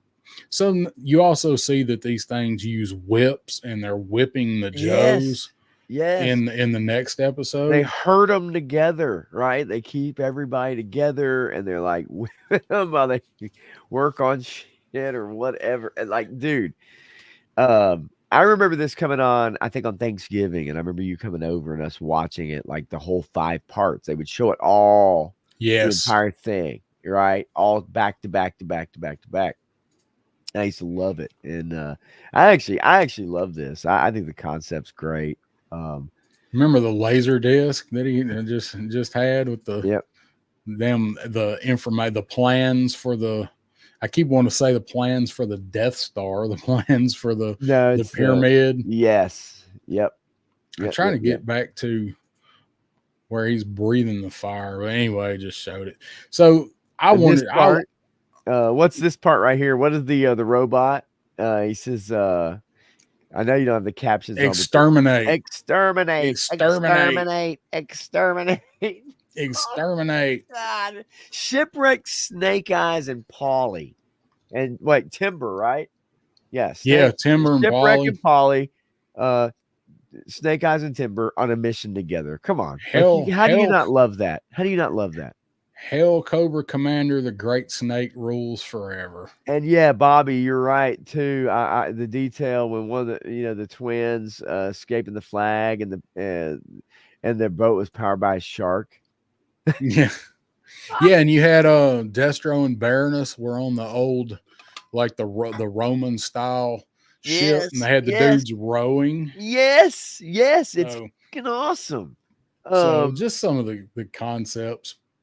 But that was one that I thought of immediately, and I had to put the Yes. Fatal Fluffies in the thumbnail. So that was Well, one that I thought would be. I mean, it's a couple different horror movies that have been done and are pop culture yes. icon stuff, and you kind of get them all in that whole thing of GI Joe. There you got, and then you got some sci-fi. Obviously, you got the whole like the 1984 Orwellian plot in I think there. what's interesting though is that with like within these episodes, whether somebody would watch them and they go, "Well, that's super goofy," but if you think about it, if you tweak one or two things here or there, or you change maybe the attitude of a character, you know what I mean? Like, uh, that Games Master episode, is an escape room thing. It's a Saw thing, right?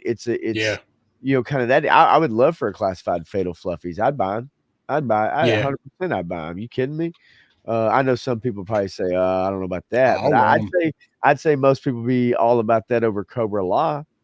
I think they would do Yeah, Fatal. If you gave them a choice, you said A or B, Fatal Fluffies or Cobra Law. I'd say a lot of people would probably say Fatal Fluffies. Now I know people, as far as the individual characters with Cobra Law, but I think the Fatal Fluffy figure would be awesome, dude. And they're classified. You kidding me? yeah. I mean, That'd be the rumor, like I put in the chat, rumor is that Super 7 is doing them, but Oh, you know, I firmly that would be. I mean, I know they're not that's right great. up I their love alley. Yeah, but that's right up their alley. And I know Uh, everybody, is not a big huge fan of those.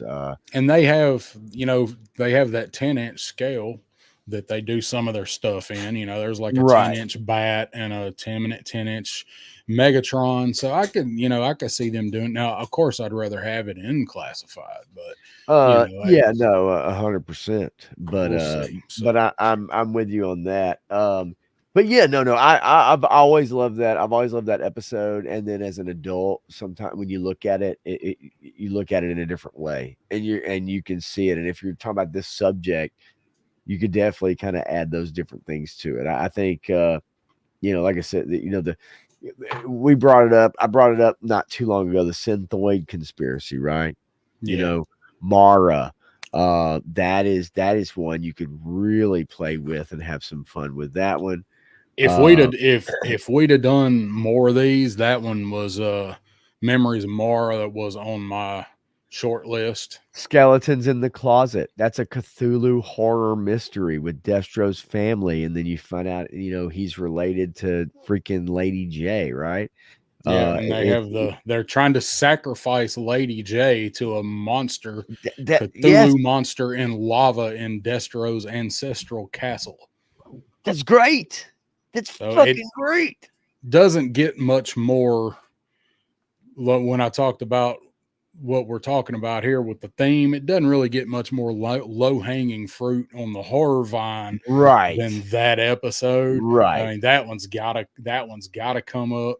And it is an easy one, and you're But right, it's great. but it is great. And also too, that provided like as a kid, especially, it provided some kind of backstory, some kind of character involvement that you wanted to know, because every now and then we get a little backstory. We'd see Flint on vacation, right? In an episode, or we'd get, the Dusty going home, or we'd see Shipwreck, or, whoever it was. Occasionally you get those little episodes like that you would get a little backstory that would flesh out your favorite Joes or something.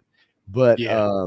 and I always appreciated that, because it was fun to get that kind of story fill in, especially in the cartoons, because in the comics, you get a bit here and there, but the comics and the cartoons were obviously different from each other. They dealt with so many, the cartoon only had so many characters that they could really work with and work into a 22-minute story, and you could bring anybody into the comic. Right. And while certain characters got their backstory told, over and over in the comic, in the cartoon, you didn't really get a lot of those same characters with those same stories. You'd get, like you said, you get an episode where you see Dusty and his mom with asthma, and they're trying to pay her medical bills, or you see Mutt is sad over Christmas. You get to see Spirit's family. Yeah, that kind of stuff. So yeah, it's absolutely right. You got to, because the cartoon, when it was on when we were kids, the cartoon was more accessible than the comic. It was there every day. Yeah, you couldn't get to the comic shop every day. You had to swindle somebody into a ride to go get comics wherever you bought them, grocery store, or if you had a comic shop. The cartoon was there, and there's a lot of people that were either comic people or cartoon people. One didn't like the other, but I think the way that we grew up with Joe's, it was definitely both. Yeah, they were definitely compatible. They went hand in hand, because I know I spent many an hour in the comic shop flipping through and getting those comics, and especially G.I. Joe. And there was definitely a time where I probably was I there from the beginning of issue 1? No, because I don't, when that came out, I was a little young, right? Too young to be dropped off at a comic book shop and left alone for 2 hours. Right. But even back then, but it didn't mean that wasn't far along. It just, was not able to get into until probably, for me personally, and I know I was a couple of years older than you, I'd say for me, probably when I really was able to start paying attention and buying them was probably about issue 20, 19, 20, somewhere in there, right before the greatest story ever told, or whatever, or one of the, whatever. I've said before, the first one I remember buying off a rack was 37. Yeah, it was Flint's first appearance with him up on top of the roller coaster fighting the twins. That was one of the comic issues that had a commercial on TV for that issue. It actually had the commercial on TV for that specific issue. Now, I might have had one or two before then, but I specifically remember buying 37 off one of the spinny racks in the store that had the comics on it. Got the mug, and then I started reading it, and then I went back and started getting issues that I had missed, so I got into the comic a little bit later than you.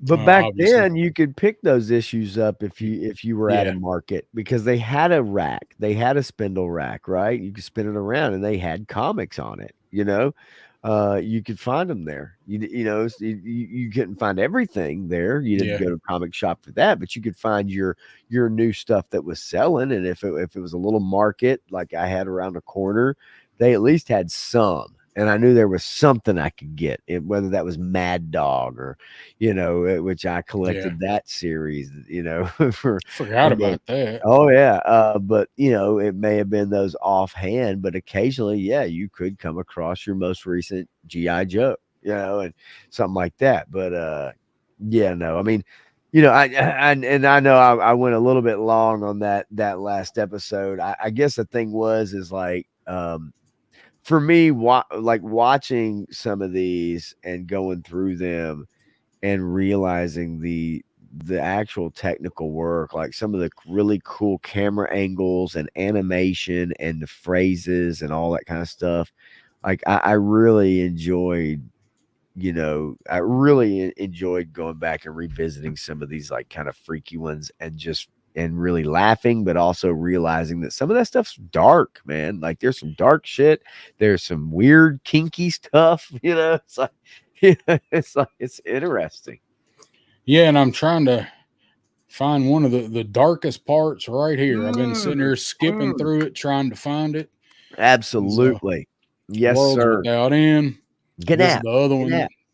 It's got to come up. And that's where they're in the altered dimension, and they I love find this two-parter. I love this this two-part. I one. think it's This is so my amazing. this is probably my favorite episode, just because it is. This whole episode is Twilight Zone. It's a Twilight Zone episode. Yeah. Absolutely. Yes. And you know me, I like skeletons. I like skeletons back then, and I remember thinking, what an awesome way, even as a kid. That's you, Grunt.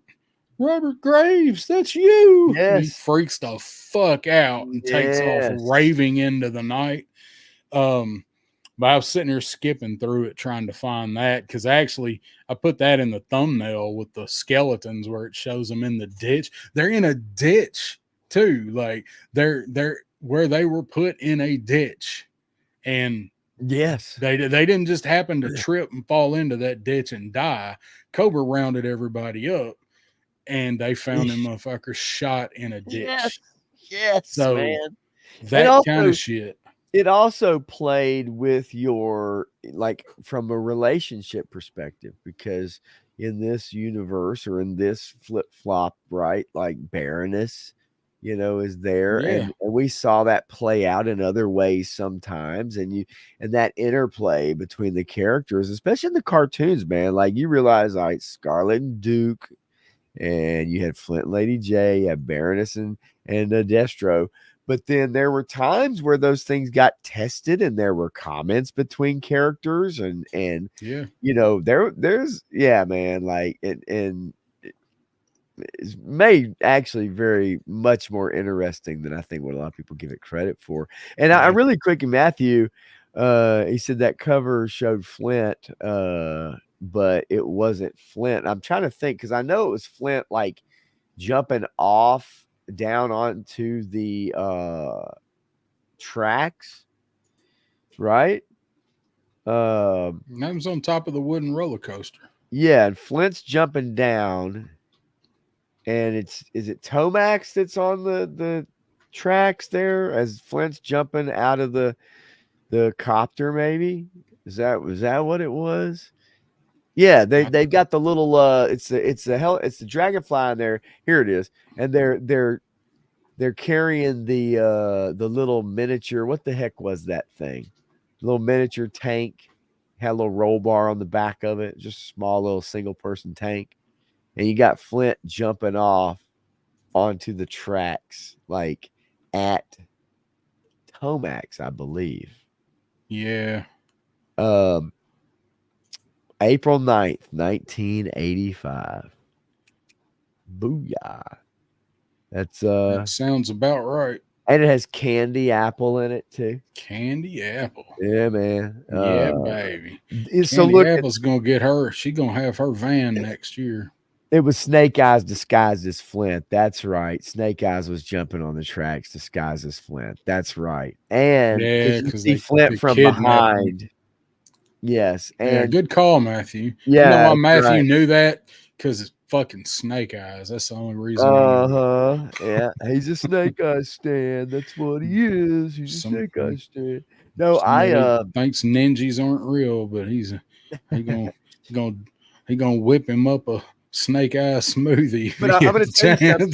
I'm gonna tell you something. The reason why you remember that issue in 1985, right? So you're 8 years old, right?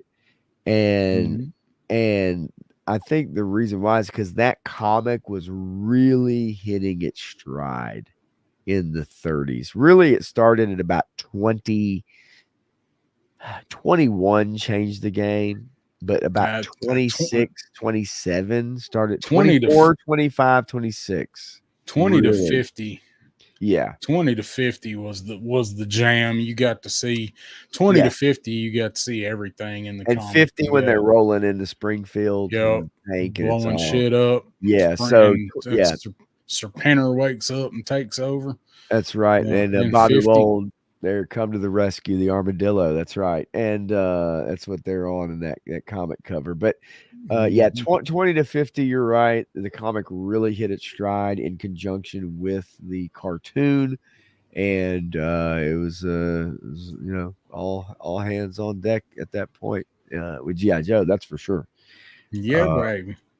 Yeah, man. So, well, it's condensed. We had much more that we could have gone over with this. I hope you guys that have hung in have enjoyed listening to us talk about it, and maybe it sparked your imagination a little bit too, and maybe made you guys think about some of these cartoons in this way. Since we're here in the witching season, maybe you could go back and pick even just the dumbest, silliest episode and look at it this month and think, well, how could this easily be turned into a horror or a suspense episode? What could they add like to make this truly dark, or is it one that's dark enough? But hopefully, maybe we've all seen these episodes many times over, but maybe this will put it in a new light for you here in the Halloween season, and you can go and just flip through the list and pick something and start watching it. And I guarantee you'll find something in it that you're like, you could turn that into Saw, or you could turn that into Michael Myers or whatever. Yeah, it really is. It is fun to look at and think about it in that respect and go, I could see this with a couple tweaks here or there. I could totally see that as like a actual real movie. I did want to tell you real quick. This is what I was talking about. The Walmart Winter Collector Red Laser Super 7. That's what I was talking about. This is what is October 17th at 10 a.m. Eastern. I'm gonna get that whenever it goes on clearance. I'm gonna get that. I like it. Yeah, no, and I hear you, but I do think it looks pretty neat, and so that's that's the one you were earlier in, and I was like, I didn't get what you meant. Yeah, but I don't want to spend too much time. I'm sure most everybody else knows all about they are basically Fresh Monkey for their different set of figures that's coming out next year. They're basically doing him. They're basically doing Red Laser. They're doing a lot of the Palatoy characters, kind of brought up and kind of rebranded a little bit, but they're those Palatoy characters. Like they've already done, there's already Matthew will know somebody's already done some of them. They just come out. I don't know if it might have been Skeletron in the small scale, but they are coming out in 1/12 scale. But they are doing I don't think they're actually calling them Red Laser, Black Major, Baron Iron Blood. They got to kind of play with the names a little bit, but it's those figures. If you go back on what I showed on BBTS, if you go to Monster Force, at the bottom of the second page for Monster Force, it's got all of those guys, the Order of the Crimson Moon, and one or two of the Monster Force figures will tie into that because they're Order of the Crimson Moon too, and then like the rest of that is coming. So it's going to be two. That one is kind of a callback homage to the Palatoy stuff, but they're also going to kind of try to work it in with the story they're setting for Monster Force. But if you look at those are definitely the Palatoy designs. So I actually have 3 of those ordered because one of those is the dude he's Cobra Commander. He's white and red, but he's Cobra Commander. Like I've got him ordered and 2 of the troopers, I think. But hell, we won't see them motherfuckers till the end of next year anyway. So yeah, right, yeah. But you got anything else you need? No, man. Roll out. Nope, just going to be doing a Friday night unfiltered stream on my channel at 9:30, and I'll have a special guest on that I'll bring on after I get started. I'll have somebody come on and join me for a little bit, and we're gonna kind of hit it hard a little bit. Gonna hit it hard this week. I want to do something like that. I want to pick something, have a good topic or something, and come on and stream, and then have a mystery guest just show up. Yeah. Have it planned out, but just got to find time to do something like that. I do want to do some more solo stream stuff. I do have one that will be coming up. The details will be forthcoming probably next week, and got to pull some things together, but I got a pretty fun one for All Hallows Eve, I do believe. Yeah. I'm gonna be I trying have no doubt about that. throw a little something together for All Hallows Eve. I'm gonna wind up having to work that day, but I'm taking the next day off, so I got to get some kind of celebrating in and appease my ancestors, and run around and burn incense and burn my nipple with one of them incense cones, whatever they do. I'm making that up. I don't know. But I want to do some more solo streams. I've just got to get a good chat and get a good solid topic, because I'm not as good as the solo stuff as you are. You practice it all day, so. Well, I mean, it does come with the territory. So I will say, from a perspective of just kind of, it does, and at the same time, I've told people, man, you might have 10 people, you might have 20 people, and there's people that'll say, well, that's not very many people, and I'm like, well, why don't you go to a room and you have 20 people sitting at tables, and you're the one that's talking for 2.5 hours straight, and you tell me whether that's a lot of people or not. Yeah.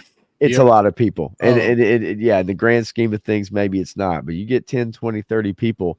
That's a lot of people for you to talk to for a couple hours or more. It really constantly. is. Going constantly. When you keeping think up about with the chat, if you're showing something, trying to get what you're showing up here and talking about it and looking at the chat, it's not easy. I mean, repetition makes it easy, but it's a lot of damn repetition to get there. So I want to say,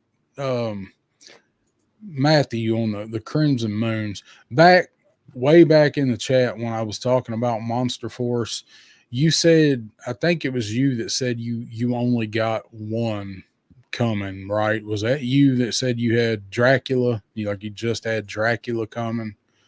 I'm just curious. I just thought of it, and I was wondering if that was the one that you said, because I want to get that Dracula too, but I kind of have him, even though he's different. So I want to check some of the other ones out and get them in my hand, because that's how the joints are and how the pain is and all that. It's going to make a lot of determination on if I'm going to allot funds to pick up some more of these, awesome as they are. The one, they're not Joe's. Two, them submitches are $40 a piece. And three, the wait to get them is just unbearable. So there's some decision making that factors that I need to consider before I pick up much in the way of Fresh Monkey, even though I love the horror theme and I love the world they're trying to build. I got to know if they're good figures.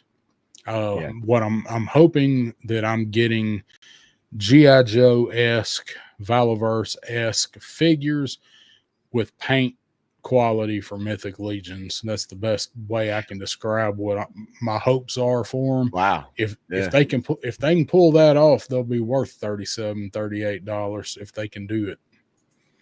So, and that, it is tough, that price point. And I mean, some people say, it's only just a little bit more than a classified, but and to that comment too, Frostbite. No, that's I mean, I can't tell how many Friday nights, it is about 10 people, just hanging out. And I think for some people, that may be discouraging, not to you and not to me. But I know some people are like, well, why would I want to keep doing it? But to me, I mean, it's fun, right? It's fun, and you enjoy the people that you do have there, and you interact with them, and that's the way I look at it. And I talk for a living, so like, why would I not want to have a conversation with other people?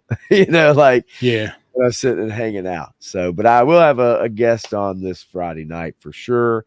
You know him, you love him. I'm not going to reveal it, but he may, she may, they may, or may not be here tonight.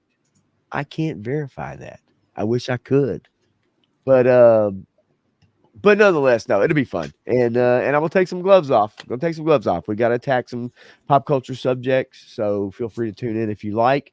I'd love to either educate or inform anybody, but yeah, there's some things that need to be talked about and brought to some attention. So we're gonna do it. Bring some Rockies to the table, baby. Pull them gloves off and Zsa Zsa Gabor some bitches. Yeah, I'm tired of pussyfooting and I'm tired of dancing around, and I'm ready to take the gloves off and get down to it, because there's some things footloose. Need to be footloose and fancy free, baby. Footloose.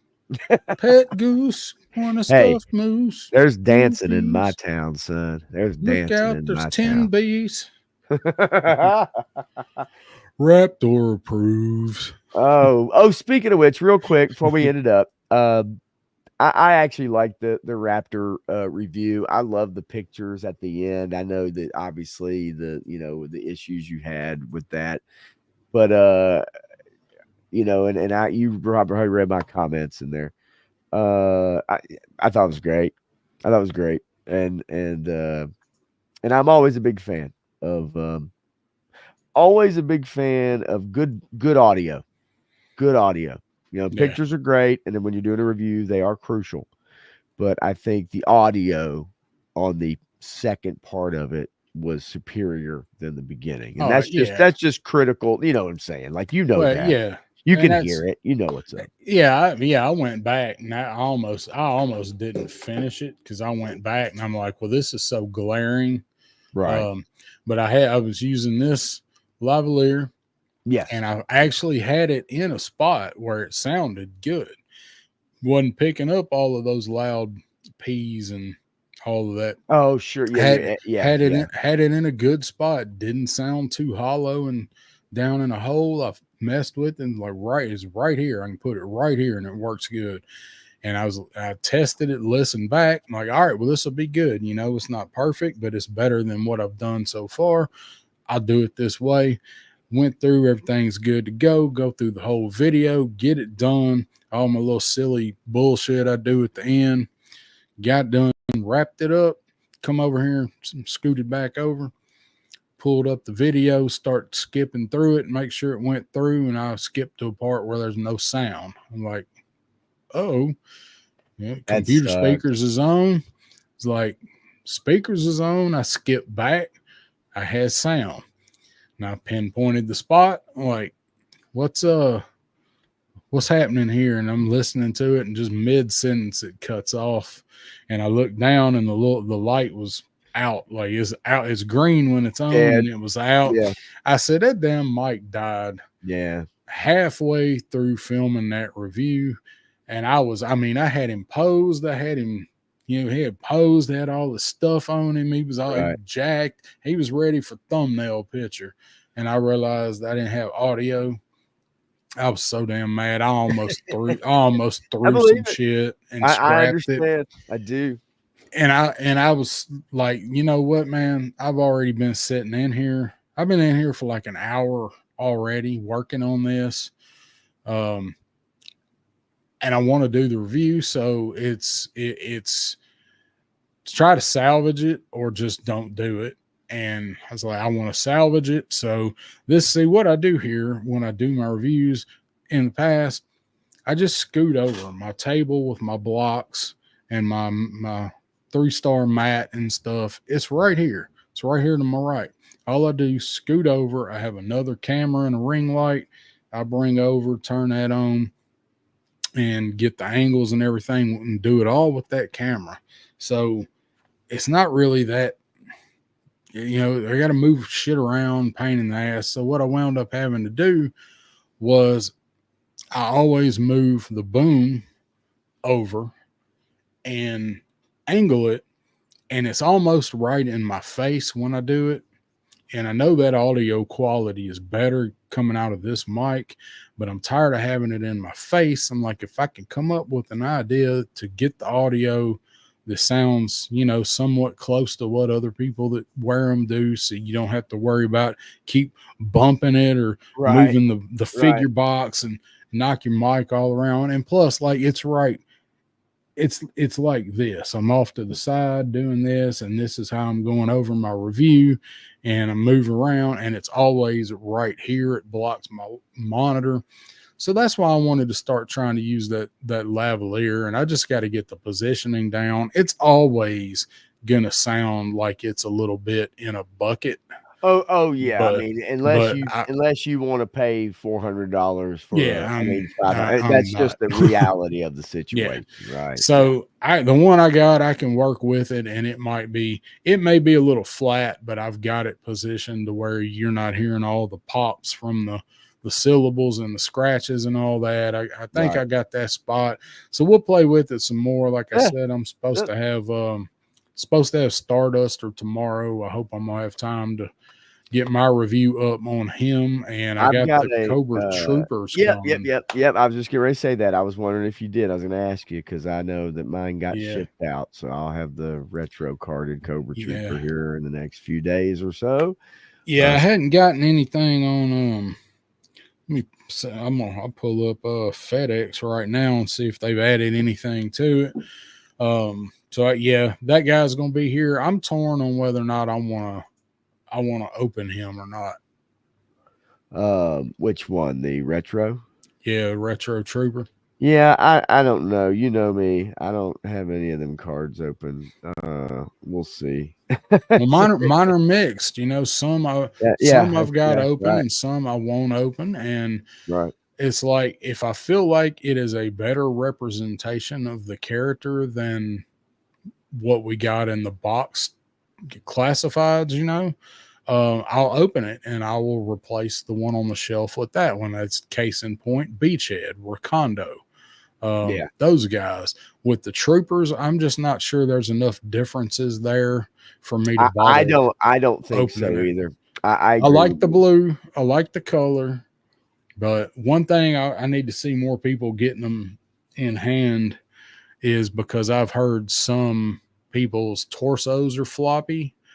And if I start seeing people that open them up and the torso ratchet is real floppy, then you ain't even gonna. I ain't fucking opening it. Yeah, no, I ain't gonna open it. Nah. Because if I do open it and it's a decent figure, I got to buy another one. Right. I got to have two. So I might. That was my rationale. I might just be better off leaving that dude in the package because the card art looks good. I don't know. I'll find out when he gets here. But so I got Starduster, that dude, and maybe Falcon and Coral, whatever's going on with that nonsense. So I still have not found the Halo jumper or the sniper anywhere in store. I have not seen them, although I haven't been out, just necessarily looking, but occasionally when I have been out and kind of perused just to see, definitely have not, and I'll continue to wait on those. It is what it is. I'm okay with that. But I thought you got one of them. No, I didn't get either one of them. I thought you got the Halo pilot. Man, all I got was a sock full of coal and a sock full of quarters. Somebody beat me with that sock full of quarters. Oh. Yeah, no, I didn't. I have not gotten them. As a matter of fact, I think I got the Twilight Guard and the Brigade Commander, and then most recently was what's his name? What's his nuts? Road Pig? Nope, I ain't got a Road Pig yet. Oh, you didn't get him yet? No, he hadn't been shipped. It hasn't been shipped yet. Never did get a notification on him yet. I know, it's weird. He's the only thing that hadn't been shipped. He's in stock. Yeah, well, he hadn't been shipped yet, so I don't know what the hell's going on. It was you got him at Pulse. Yeah. Damn it! Who the hell? It's sitting right over there on the Raptor. Yes. Hello. We just talked about him. That stupid son of a bitch. Yeah, I did get him. And so he's over there too. Have you opened him yet? I haven't. I do want to. I do like the He's wings, and I do like he's the fun, man. yeah. No, he looks fun as a character. You're right. Mine was the same way. He did not get a lot of playtime because he's a goofy son of a bitch, and he didn't fit with my GI Joe at the time. Did I have him? Of course I did. I'm not Yeah. stupid, but yeah, no, I do like this. I do like the wings, flight mechanic. I think the bird is stupid. I think the name is stupid, and I'm a bit. Not bothered, but I'm disappointed that they couldn't have done better. They should have given him 2 to 3 birds, and they should have been posable birds. Articulation. I just Yeah, think I'd have been it, happy just if his head moved, and they should have given a little freestand perch. something. Like, it's just there's nothing to it. It's like, come on, man. Like, I get it. You guys spent the money on the flight mechanics. You spent the money on the wings and the glider or whatever you want to call it. And so that's why you didn't get an articulated bird. I mean, I just firmly believe that. I just think that's a shame because it's like, how much could you do with those 2 things in poses, Yeah. right? With wings spread apart, and, on his, you know what I mean? Like the wings up or whatever. Yeah. And, I just think that'd have been awesome. And I hate that, but it is what it is. Todd C. Dragonfly is right around the corner. Look, guys and gals, it's 11:56. My cousin's got to get up early tomorrow morning, and I know we could probably go on and on for another hour, probably talking and bouncing various subjects, but I just want to make sure that you are good and getting rest if you need it, man. So Yeah, not too far. Not yeah. too. I was gonna try to pull up a damn video, but I don't think I'm gonna be able to do it. Might be able to do it this way real quick though. Try to find something real fast. Yeah, I think this was a pretty good. I think it's a pretty good topic. We can definitely do this mug again. At some time. Come back and revisit some of this. Where they are my videos? Which one you looking for? Looking for one of my videos. Well, how vain. I can't get copyright struck for my own shit. No, you can't. No, you can't. It's true. You cannot. Just one little spot here. Let me know if the if the audio goes through. It Does might a not. Chrome tab, it should.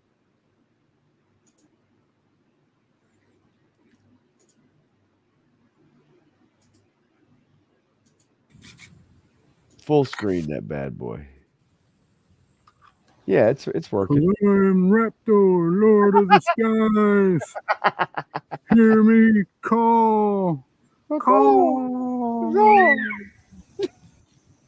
He's stuck in the fucking tree. Maybe this is why everybody makes fun of me.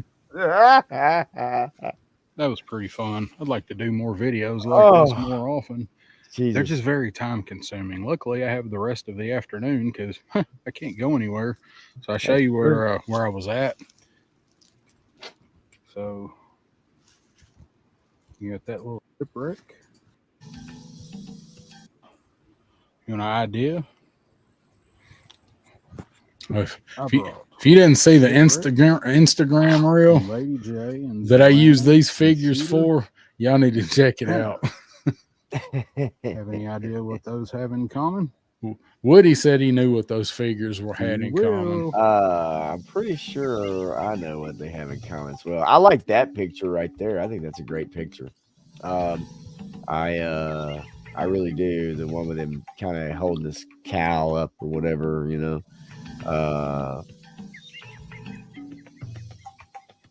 That's I like good. that one. Yeah, that's good.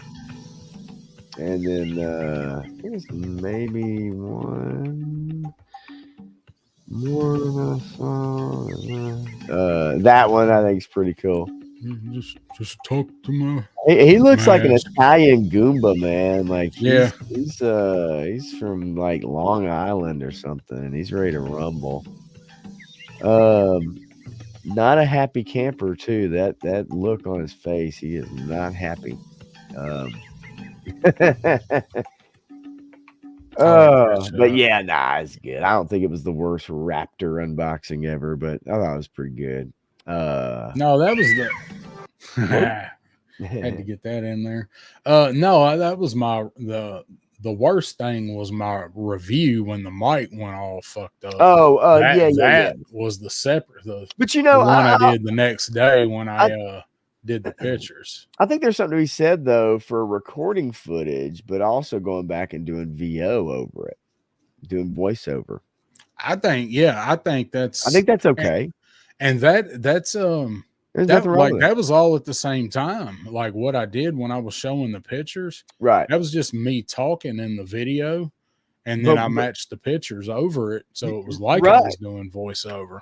And that's what I mean. Like even if you recorded you opening a figure, turning it, posing it, moving the legs at 90 degrees, blah blah blah, whatever, and then you did a VO over the top of that, right? Like, and it's just, you know, you're still doing what you would do if you had the figure in your hand, or you could hold it in your hand, but you're recording just a voiceover track, and you record that over your video, and as you're watching your video, you know what I'm saying? Like record that voiceover, then you can totally roll with that. So, I'm gonna try to do some more like that when I do pictures. I think it worked out fine. It's more time consuming, but I think the result come out worth it. Yeah. So, I think it anybody watched it, I hope you enjoyed it. So. Yeah. So what you got going on coming up? No, just Friday night, man. Yeah, just Friday night, 9:30. Just got the stream and got a little guest on, and that's about it. 9:30 Central, 10:30 Eastern, and that's it. Gonna roll with it. You heard. So yeah. Like I said, take the gloves off. I got a few things I want to talk about, and you know, I ruffle some feathers. Who knows? We'll see. Right. We'll find out. Todd sees a dragonfly around the corner. Yeah. We got just mentioned 10. So we got a week, right? A week from today is the date. Today's 17th now, so we'll get another email. Yeah, we'll get at least two more emails on it. So can't wait. I'm curious to see how many I wind up with, though. You know, I got that one that might be coming to my house and might not be. I don't know. Oh yeah, that's right. We'll find out. We'll find out. Might be selling some shit on the 5-finger. off the left hand with the 5-finger coming up. I don't know. We'll see. Have to see that one go. All right. Well, as far as me, I am probably going to be doing a couple of reviews. Starduster should be here tomorrow. I hope to get him and get a review done on him. My Cobra Trooper, like I said, I'll see when he gets here if I think I need to open him, but I want to see some more reports of the quality on him before I do. Yeah. If I open him, he'll make a good addition to my blue shirt shelf, but I got to get another one, damn it. So I want to do Frostbite. Yeah, you should, I saw you down there. You should definitely do a live opening on Hawk. That's something I'd actually like to do. Like I said, I got to set up this another camera to do it. Because I probably got about 8 figures that I need to unbox to get on the shelf, not counting the stuff that's getting ready to come in. So just stuff I hadn't done. I hadn't opened this other Stinger yet. So, well, that's all I've really got going on is that. So I will be in the chats. We'll be listening to Pop on Friday and probably be hanging around Oz Clubhouse on Saturday. And then next week, Pop and Matthew will have their stream on Tuesday. Yeah. And Wednesday, I should be right back here with the Backyard Battlefield. Yeah, I was going to ask you. Far as I know, it's still on. If we've got to call in reinforcements, we'll call in reinforcements, but we will be here. And then starting Friday is when Punk's stream starts, and again, Battlefield will be on with it on Friday night. So yeah, got to get psyched up for that, man. I'm gonna eat a whole box of Sudafed, and I'll order some of that Jolt Cola we talked about. I'm gonna be good to go. Or just eat a bunch of Mentos, or keep them in your mouth, and then just chug up of Coke at the same time, and do that on camera. That'd be awesome. Yeah, trying to hype up, not die. that would be pretty wild, though. Whoa! It's like just a stream of Mentos coming out of your mouth. That'd be great. Well, y'all, we finna get out of here for the night. I appreciate everybody that hung in. We got 9 folks still watching through all this mess. So thank you for everybody that watched. Anybody might be on the replay squad. If you're listening, thank you. Hit that like button. It helps us with that. When it will be the night before Halloween. It will be All Hallows Eve. We will be discussing in some form or another horror movies and ways we can tie G.I. Joes into horror movies, and a couple different concepts we got to nail down, but it should be a pretty good show, and we should have more time to actually plan it. So that's looking forward to doing that one. And then I might, as I've mentioned, I will possibly be doing a solo one. Possibly solo. There will be guests invited, but I'm prepared to do it solo. I'm gonna do a straight up horror stream coming up. Not really gonna be talking about Joe's in that one. Gonna be talking about all things horror, not just movies. We might get off into hell. We might start telling ghost stories. Who knows? But it was no better time to do it. So that's an idea I'm playing around with. Where's my arm? Where's my arm? No, you know we're gonna be talking about the Chapel Hill ghost light. So we should. We saw that bitch. We saw him. So that's something that might be coming up here in another couple weeks here. So look out for that. I get that together. I'll be putting the info out for it. So I think we are done tonight. Pop, I got to talk to you backstage for a few minutes. But for our lovely, wonderful audience that has hung out with us all night, I want to say thank you. And hope to see you guys back here in a couple weeks. You guys are great. You make the show. And that's about all I got to say about it. Sign us out of here, Pop Blender. Yeah, man. Thanks, y'all. Y'all have a good night. We'll see you in 2 weeks. Peace. 2 weeks. 2 weeks.